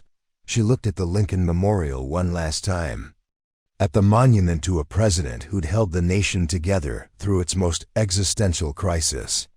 Lincoln had faced his own war against forces trying to destroy the Union from within, and he'd persevered despite betrayals, setbacks, and opposition from people who should have been all eyes. Reyna started her car and drove back to her temporary housing. Knowing that the next day would bring confrontations she wasn't sure she was prepared for. But she also knew that turning back wasn't an option, not with 47 preventable deaths documented. Not with her brother's team potentially compromised by intelligence leaks. And not with Dr. Carver's nephew's 1-year-old daughter growing up without a father. Because protecting a defense program mattered. More than protecting his life, the bureaucratic war she'd walked into was becoming something darker and more dangerous. But Reyna had learned in the cockpit of her A-10 that the most dangerous moments were often when you had to fly straight into the fire to complete the mission. Tomorrow, she'd face whatever questions came her way, and she'd keep pushing forward, because that's what pilots did when lives depended on their courage. Captain Ashford has discovered that the resistance to her reforms may mask something far more sinister, possible intelligence compromise. That's getting Americans killed. Her next move could expose a conspiracy or destroy her career. The stakes have never been higher. Subscribe now, Part 7. will reveal who's really behind the cover-up and what they're willing to do to protect their secrets. Lieutenant. Colonel Frost's office was smaller than Reyna expected, dominated by filing cabinets and a desk covered in classified folders. Frost sat behind the desk, her expression unreadable as Reyna entered at precisely 0700 hours. "Close the door, Captain." Reyna complied, then stood at attention. "At ease. Sit down." Frost waited until Reyna was seated before continuing. "General Mercer received a report this morning that you were observed meeting with an unidentified civilian near the Lincoln Memorial last night at 2100 hours. The report came from Defense Security Service surveillance conducting routine monitoring of Pentagon personnel." Reyna's mind raced. She'd been careful, but apparently not careful enough. "Ma'am, I did meet someone last night. It was related to my audit work." "Captain, you're required to report any contacts with individuals who might have access to classified information." "Who did you meet?" This was the moment of truth. Reyna could protect Carver by lying, but that would compound her problems if the truth emerged later. Or she could be honest and potentially expose Carver to retaliation. "Ma'am, before I answer that, I need to know, is this conversation being recorded?" Frost's eyes narrowed. "That's an unusual question, Captain." "Why would it matter?" "Because what I'm about to tell you involves information about potential intelligence compromises and systematic cover-ups of platform effectiveness data. If this conversation is being recorded through official channels, it could alert the people involved before we have a chance to investigate properly." Frost stood and walked to a white noise generator on her bookshelf, activating it. Then she pulled a small electronic device from her desk drawer and swept the room for listening devices. When she finished, she returned to her seat. "The room is clean, and I've disabled official recording systems. Whatever you tell me stays between us unless we mutually decide otherwise." "Now talk." Reyna took a breath and told Frost everything. The meeting with Dr. Carver, the buried report from 5 years ago, the network of officers and contractors protecting current doctrine, the suspicious patterns suggesting intelligence compromise of missions with inadequate support, and Carver's personal connection to the casualties. When she finished, Frost was silent for a long moment. "Captain, do you understand what you're alleging? You're suggesting that senior Defense Department officials have been covering up analysis that links their decisions to American casualties. And you're further suggesting that someone may be deliberately compromising missions to exploit those vulnerabilities." "Ma'am, I'm reporting what Dr. Carver told me and what the data appears to show. I don't have proof of deliberate compromise yet, but the patterns are disturbing enough to warrant investigation." Frost rubbed her temples. "Did Carver give you any physical evidence?" "A USB drive with her original analysis and updated data. I haven't accessed it, yet she warned me to use an air-gapped computer." "Give it to me." Reyna hesitated. "Ma'am, Dr. Carver risked her career to provide that information. If it goes through official channels, Captain, I'm not going to report Carver or submit the drive through normal intelligence channels. But I need to see what we're dealing with before we decide how to proceed." Frost's expression softened slightly. "I'm on your side here, but we need to be smart about this. If there really is intelligence compromise happening, we can't afford to alert the perpetrators by being reckless." Reyna pulled the USB drive from her jacket pocket and handed it over. Frost immediately placed it in a Faraday bag that would block any tracking signals. "I'll review this tonight on a secure air-gapped system. In the meantime, you need to continue your official audit work as if nothing unusual has happened. Don't let on that you suspect anything beyond doctrine problems." "Ma'am, my brother called me last night. Counterintelligence is investigating his mission from 3 weeks ago, asking questions about fire support arrangements and possible intelligence leaks." Frost's expression hardened. "That's not a coincidence. Someone is already investigating the patterns Carver identified." The question is whether they're trying to fix the problem or cover it up. A knock at the door interrupted them. Frost quickly returned the Faraday bag to her desk drawer and called out, "Enter." Colonel Pritchard walked in, the same officer Carver had identified as initiating the security clearance. Investigation against Reyna. He was a thin man with wire-rimmed glasses and the perpetual frown of someone who found the world consistently disappointing. Lieutenant Colonel Frost. Captain Ashford. I need to speak with the captain about her security clearance status. Frost's voice turned cold.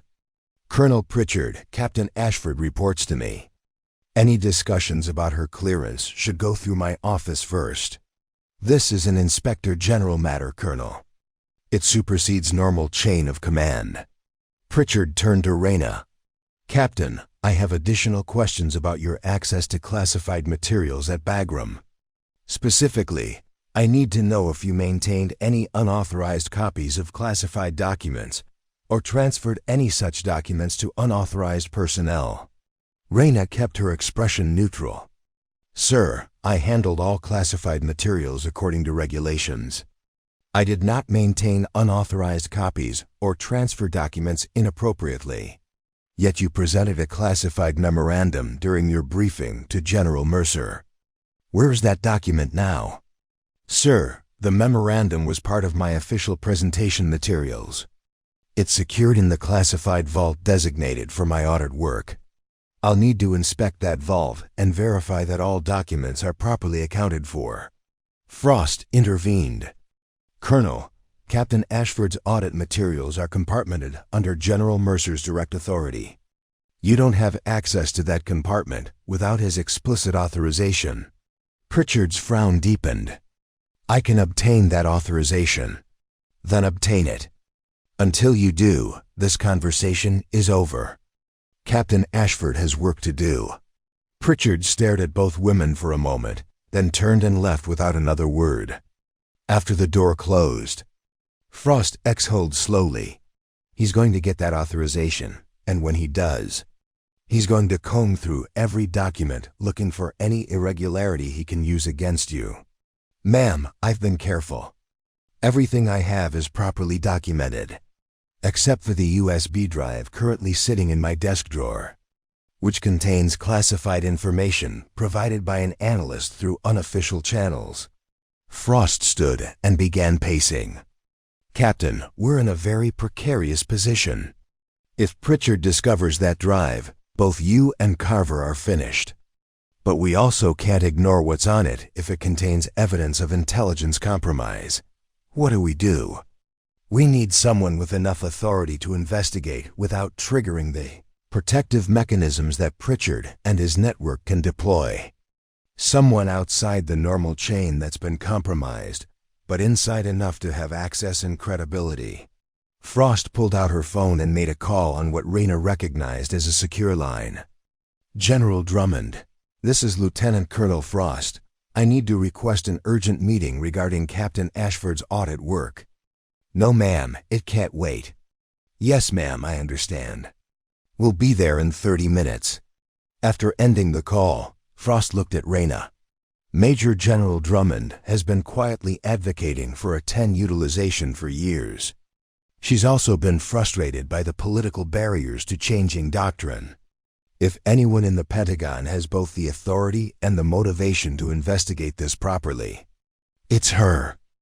Colonel Pritchard walked in, the same officer Carver had identified as initiating the security clearance. Investigation against Reyna.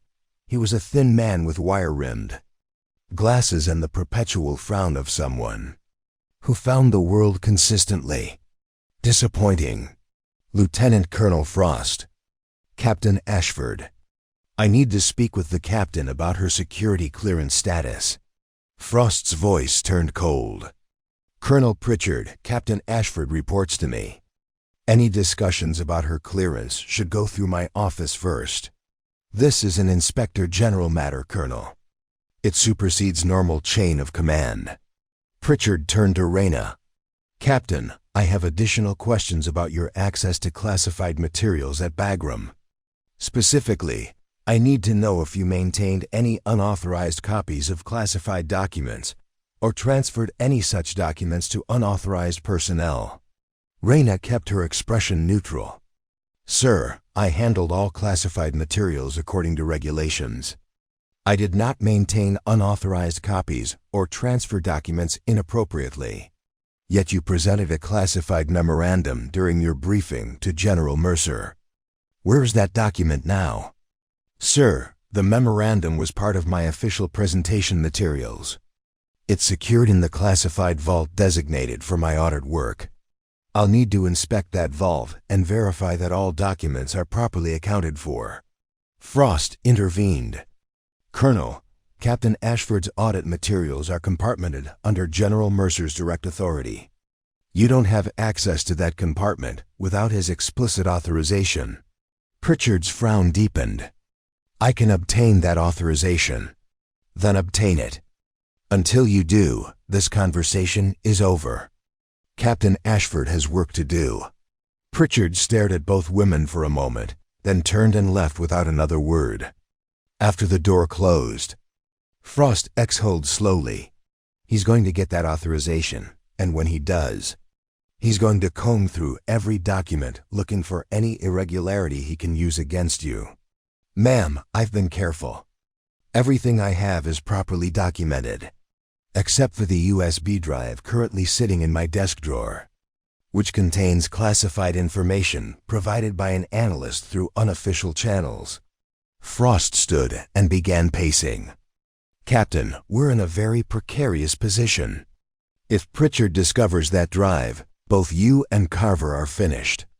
But we also can't ignore what's on it if it contains evidence of intelligence compromise. What do? We need someone with enough authority to investigate without triggering the protective mechanisms that Pritchard and his network can deploy. Someone outside the normal chain that's been compromised, but inside enough to have access and credibility. Frost pulled out her phone and made a call on what Reyna recognized as a secure line. General Drummond, this is Lieutenant Colonel Frost. I need to request an urgent meeting regarding Captain Ashford's audit work. No, ma'am, it can't wait. Yes, ma'am, I understand. We'll be there in 30 minutes. After ending the call, Frost looked at Reyna. Major General Drummond has been quietly advocating for A-10 utilization for years. She's also been frustrated by the political barriers to changing doctrine. If anyone in the Pentagon has both the authority and the motivation to investigate this properly, it's her. They drove to Drummond's office in Frost's personal vehicle rather than using official transportation. As they walked through the parking garage, Frost spoke quietly. Captain, once we brief General Drummond, there's no going back. If she decides to pursue this investigation, it's going to get ugly. People who've built careers on the current system are going to fight back hard. Are you prepared for that? Ma'am, 47 people are dead because we prioritize politics over effectiveness. If there's also intelligence compromise happening, that number is going to keep growing. I didn't come to the Pentagon to make friends or advance my career smoothly. I came to fix a problem that's killing people. Drummond's office suite occupied a corner of the 4th floor, overlooking the Pentagon's central courtyard. The general herself was reviewing documents when her aide ushered them in. She was a compact woman with iron gray hair and the sharp eyes of someone who'd spent decades evaluating tactical problems. Lieutenant Colonel Frost, Captain Ashford. My aide says this is urgent. You have my attention. Frost pulled out the Faraday bag containing the USB drive. Ma'am, we have evidence suggesting systematic suppression of close air support effectiveness analysis. Possible intelligence compromise of missions with inadequate support. And coordinated efforts to discredit Captain Ashford's audit before she can expose these problems. Drummond's expression didn't change, but her voice sharpened. Those are serious allegations. What evidence? For the next 45 minutes, they walked Drummond through everything Carver's buried report. The network of officers and contractors protecting current doctrine. The suspicious patterns in enemy targeting. The security clearance investigation designed to hamper Reyna's work. And the counterintelligence investigation of Cameron's mission. When they finished, Drummond sat back in her chair. If even half of what you're suggesting is accurate, Reyna felt the situation spiraling beyond her control, but she also recognized that Drummond was right. If there was active intelligence compromise, it had to be investigated through official channels regardless of the personal costs. Her phone buzzed with a text from an unknown number. Captain Ashford, we know about your meeting last night. We know what you're planning. Stop now or face consequences that will destroy more than just your career. Your brother's safety depends on your cooperation. Reyna showed the message to Drummond and Frost. The general's face darkened with anger. That's witness intimidation. And possibly threatening a military officer. Forward that to me immediately, then don't respond. Drummond made another call. Pentagon Force Protection, this is Major General Drummond. I need immediate security details assigned to Captain Reyna Ashford and First Lieutenant Cameron Ashford, currently deployed with Marine Forces Central. Threat level, credible intimidation and possible physical danger. Yes, effective immediately. After ending the call, Drummond looked at Reyna with an expression that mixed sympathy and determination. Captain, you've stumbled into something that goes beyond doctrine disputes. People are clearly willing to threaten you and your brother to protect whatever they're hiding. That means we're on the right track, and it means we need to move fast before they can destroy evidence or silence witnesses. Ma'am, what happens now? Now you're going into protective custody until DIA completes their initial assessment. You'll continue your official audit work, but you'll be doing it from a secure location with armed guards. Your brother is being extracted from his current assignment and brought back to Quantico, where he'll be safe and available for DIA interviews. Frost spoke up. General, what about Dr. Carver? If whoever sent that threat knows about the meeting, they probably know about her involvement. DIA will bring her in for protective custody as well. Nobody gets hurt because they tried to do the right thing, not on my watch. As they prepared to leave Drummond's office, Reyna felt the weight of what she'd set in motion. What had started as a tactical analysis of close air support, effectiveness had evolved into a full-scale counterintelligence investigation that would examine the highest levels of Defense Department. Operations. Her phone buzzed again, this time a call from Cameron. She answered immediately. Ray, something's happening. I just got orders to report to Quantico immediately for special assignment duty. They're putting me on a helicopter in 30 minutes. What's going on? Cameron, just follow the orders. You're being moved somewhere safe. I'll explain everything when I see you. Ray, you're scaring me. Am I in danger? We both might be. But people are working to protect us. Just trust me and do what you're told. After ending the call, Reyna looked at General Drummond. Ma'am, thank you for protecting my brother. But I need to know, how far does this conspiracy go? How many people are involved in covering up the effectiveness problems and possibly compromising missions? Drummond's expression was grave. Captain, that's what we're going to find out. But I suspect the answer is going to shock all of us. When institutional interests align with contractor profits and congressional politics, the corruption can run very deep. We're about to shake the foundations of how the Department of Defense operates, and a lot of powerful people are going to fight back. I'm ready for that fight, ma'am. I hope you are, Captain. Because this is just beginning. Captain Ashford is now under protective custody as a full-scale counterintelligence investigation begins. The conspiracy she's uncovered threatens the careers of senior officers, the profits of defense contractors, and possibly the safety of American forces worldwide. Who sent that threatening message, and how far will they go to protect their secrets? Subscribe now. The final part reveals the shocking truth and Reyna's ultimate decision about her future. 6 weeks after General Drummond initiated the counterintelligence investigation, Reyna sat in a secure conference room at the Defense Intelligence Agency's headquarters in Joint Base Anacostia Bowling. The room's walls were lined with evidence boards showing connections between personnel, contractors, missions, and intelligence compromises that had emerged during the investigation. Deputy Director Marcus Raines stood at the head of the table, flanked by FBI Special Agent Lisa Torres and Inspector General Thomas Wade.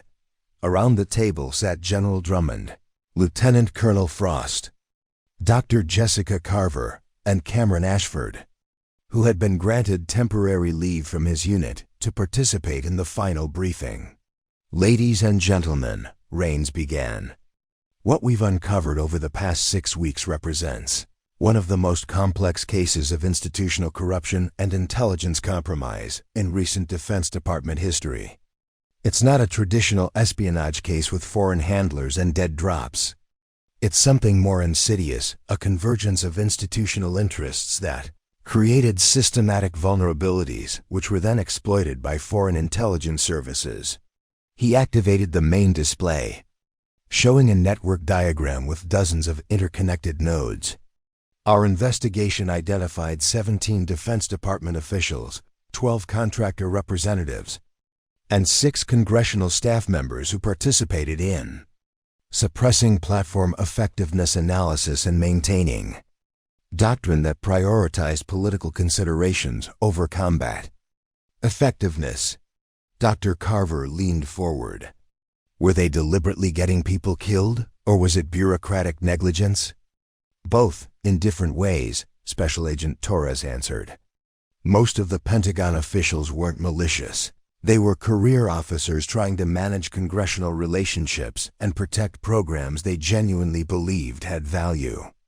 But their decisions created predictable patterns of inadequate support that foreign intelligence services identified and exploited." Raines pulled up intercepted communications. "Chinese and Russian intelligence services have been monitoring our close air support operations for years. They identified that certain mission profiles consistently had inadequate fire support, and they shared this information with Taliban and other hostile forces. The ambush that nearly killed Lieutenant Ashford's team wasn't random. Enemy forces knew that mission would have limited Apache support and that the Apaches couldn't maintain station in that terrain."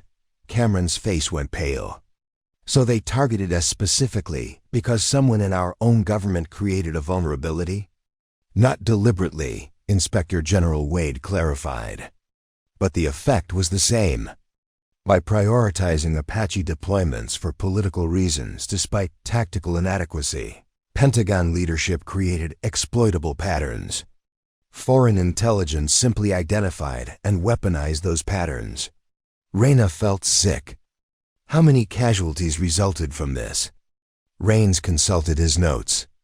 "We've identified 63 American deaths over 18 months that were directly attributable to inadequate close air support in missions where A-10 support was available but withheld for doctrinal reasons.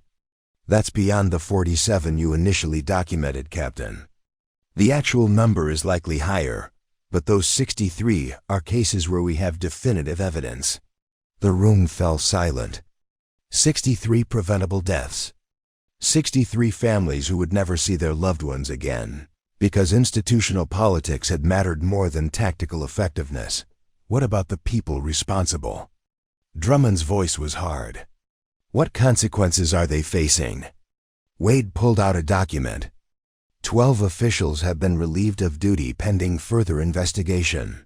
3 have been referred for criminal prosecution for deliberately suppressing analysis that showed casualty correlations. Colonel Pritchard has been arrested for witness intimidation. The threatening message Captain Ashford received was traced to a phone registered to his aide. Senator Westfield's chief of staff resigned after emails surfaced showing he was coordinating with defense contractors to pressure Pentagon officials into maintaining favorable doctrine. "That's not enough," Cameron said quietly. 63 people are dead. 12 officials getting relieved of duty isn't justice. Lieutenant Ashford, I understand your anger, Rains replied. But the legal reality is that most of these officials didn't violate any specific laws. They made bad decisions that had terrible consequences, but bad judgment isn't criminal. The system that allowed those decisions to be made, that's what needs to change. General Drummond stood. Which brings us to the recommendations phase. Captain Ashford, your audit has been expanded into a comprehensive review of all close air support doctrine across every combat theater.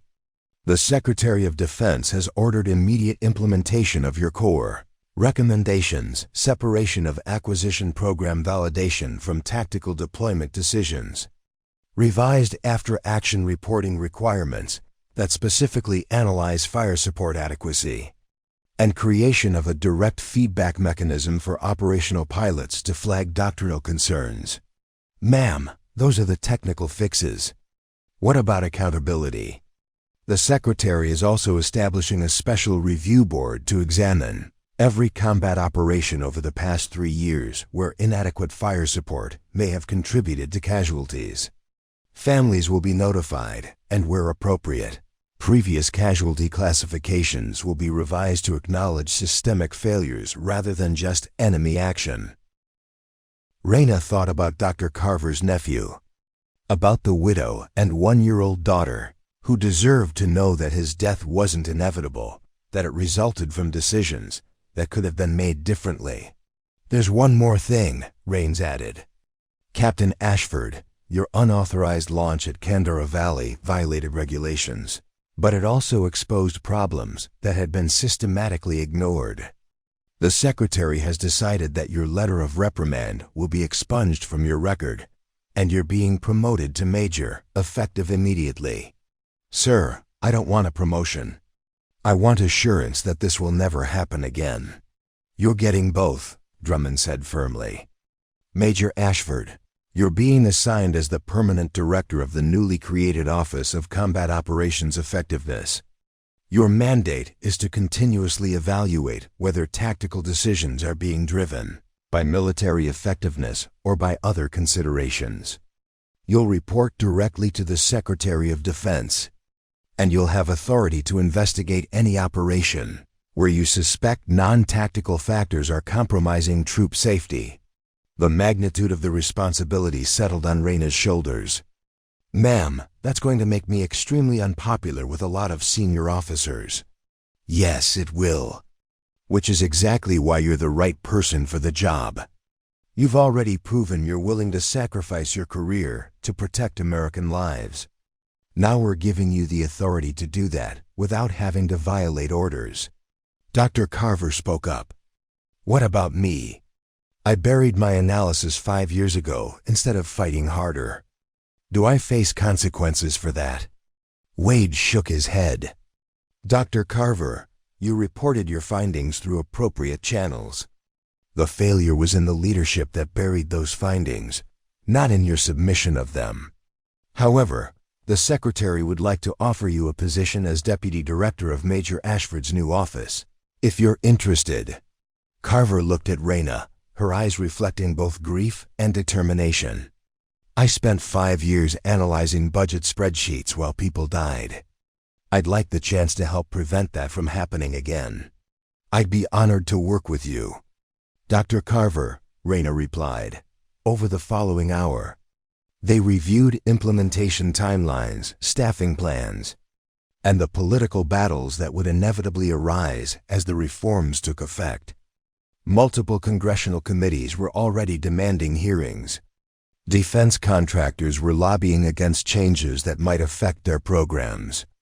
And senior officers were quietly expressing concerns about inexperienced captains, now majors having oversight authority over operational decisions. As the briefing concluded, Cameron pulled Reyna aside. Ray, I need to tell you something. The 2 Marines who died on my mission, their families are being notified about the investigation findings. The notification letters will acknowledge that their deaths resulted partially from systemic failures in fire support planning.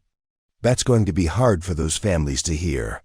It's going to be harder to know that their loved ones died for no good reason, Reyna replied. But at least now they'll know the truth, and they'll know we're fixing the problems that contributed to those deaths. Do you really think we can fix this? The system is so big, and there are so many people invested in protecting it.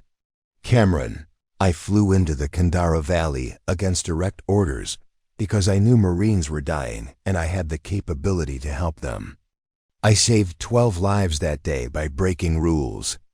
Now I'm being given the authority to change the rules so other pilots don't have to make that choice. Yes, I think we can fix this.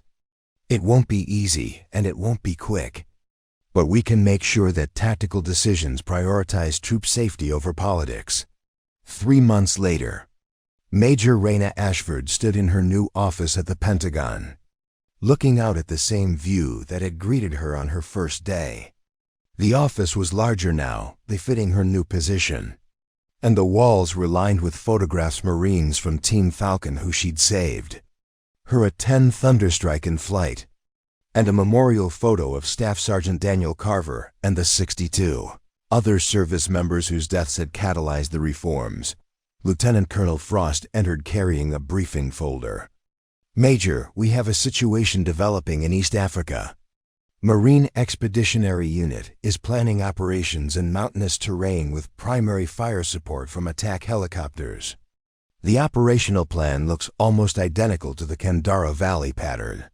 Reyna took the folder and reviewed the mission parameters.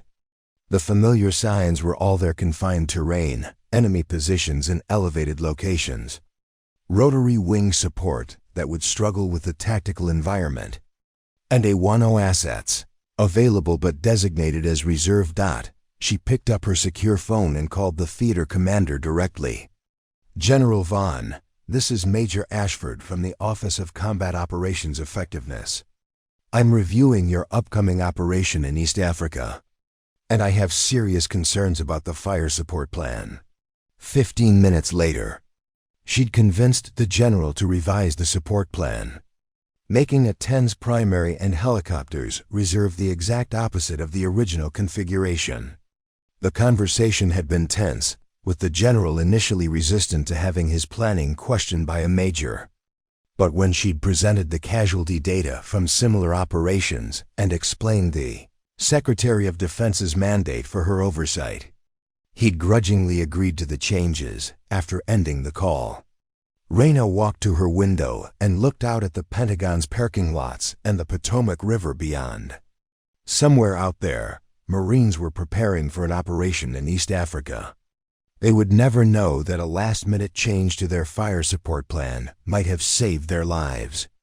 They would complete their mission, return safely, and never realize how close they'd come to repeating the Kandara Valley pattern. That was fine with Reyna. She didn't need recognition or gratitude. She just needed to know that the system was finally working the way it was supposed to, prioritizing the safety and effectiveness of American forces over political considerations and institutional inertia. Her phone buzzed with a text from Cameron. Ray, heard you just fought with a 3-star general to change his fire support plan. Mom and Dad would be proud. So am I. Reyna smiled. Her parents had raised her to stand up for what was right, even when it was hard, even when it cost her something.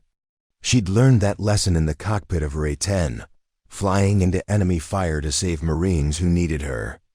Now she was applying that same lesson from behind a desk in the Pentagon, fighting bureaucratic battles instead of aerial ones. Dr. Carver knocked and entered. Major, the SecDef's office just called. He wants us to brief him tomorrow on the East Africa operation and how our oversight process worked. I think he's going to use it as an example in his congressional testimony next week.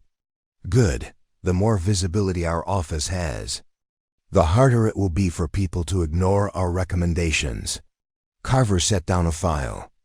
I also wanted to show you this.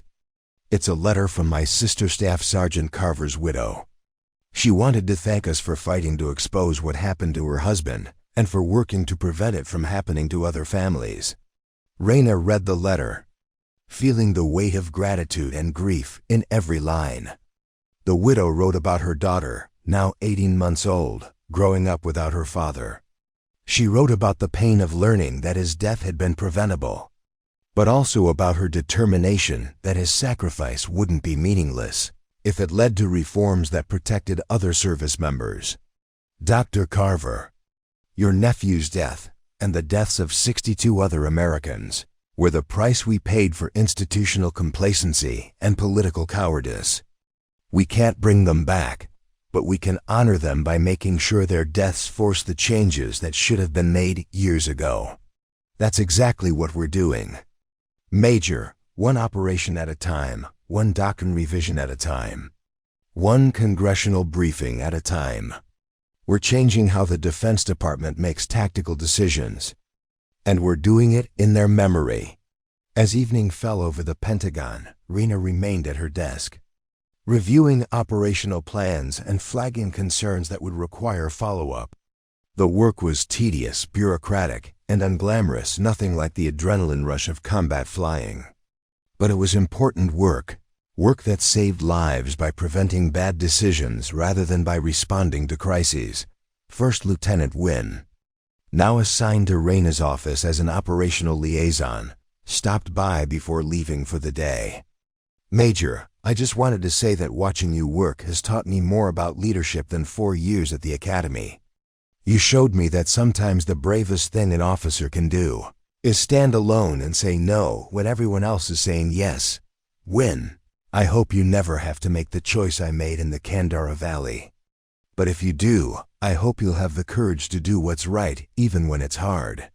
After Wynne left, Reyna stood alone in her office, thinking about the journey that had brought her from a cockpit in Kandara to a desk at the Pentagon. She'd violated orders, risked her career, exposed institutional failures, and survived attempts to discredit and intimidate her. The battle had been exhausting, and she knew it wasn't over. There would always be new challenges, new resistance, new situations where political considerations threatened to override tactical effectiveness. But she also knew she wasn't alone anymore. She had allies like General Drummond who shared her commitment to putting troops first. She had colleagues like Dr. Carver who understood the cost of bureaucratic failures. She had her brother and the Marines from Team Falcon who reminded her why the fight mattered. And somewhere out there, in East Africa, a Marine Expeditionary Unit would conduct their operation with proper fire support, never knowing how close they'd come to disaster, never realizing that a major in the Pentagon had fought to protect them just as fiercely as she'd fought for Team Falcon in the Kandara Valley. That was enough. That was why she'd refused to salute, why she'd launched without authorization, why she'd endured investigations and threats and bureaucratic warfare. Not for recognition or promotion, but for the simple conviction that American service members deserved leaders who would fight as hard to protect them from bad decisions as they fought against enemy forces. Reyna turned off her office lights and headed home, knowing that tomorrow would bring new challenges, new operations to review, and new battles to fight. But she was ready. She'd learned in the crucible of combat that courage wasn't the absence of fear. It was the willingness to act despite fear when lives depended on it. And she would keep acting, keep fighting, keep standing up for what was right. For as long as American forces needed someone willing to say no when the system was failing them. Major Reyna Ashford changed the entire Department of Defense by refusing to accept that politics mattered more than lives. Her story reminds us that sometimes one person's courage can expose institutional failures and save countless lives. What did you think of this journey from defiance to reform? Share your thoughts in the comments and subscribe for more stories of ordinary people doing extraordinary things when it matters most. Up next, you've got 2 more standout stories right on your screen. If this one hit the mark, you won't want to pass these up. Just click and check them out.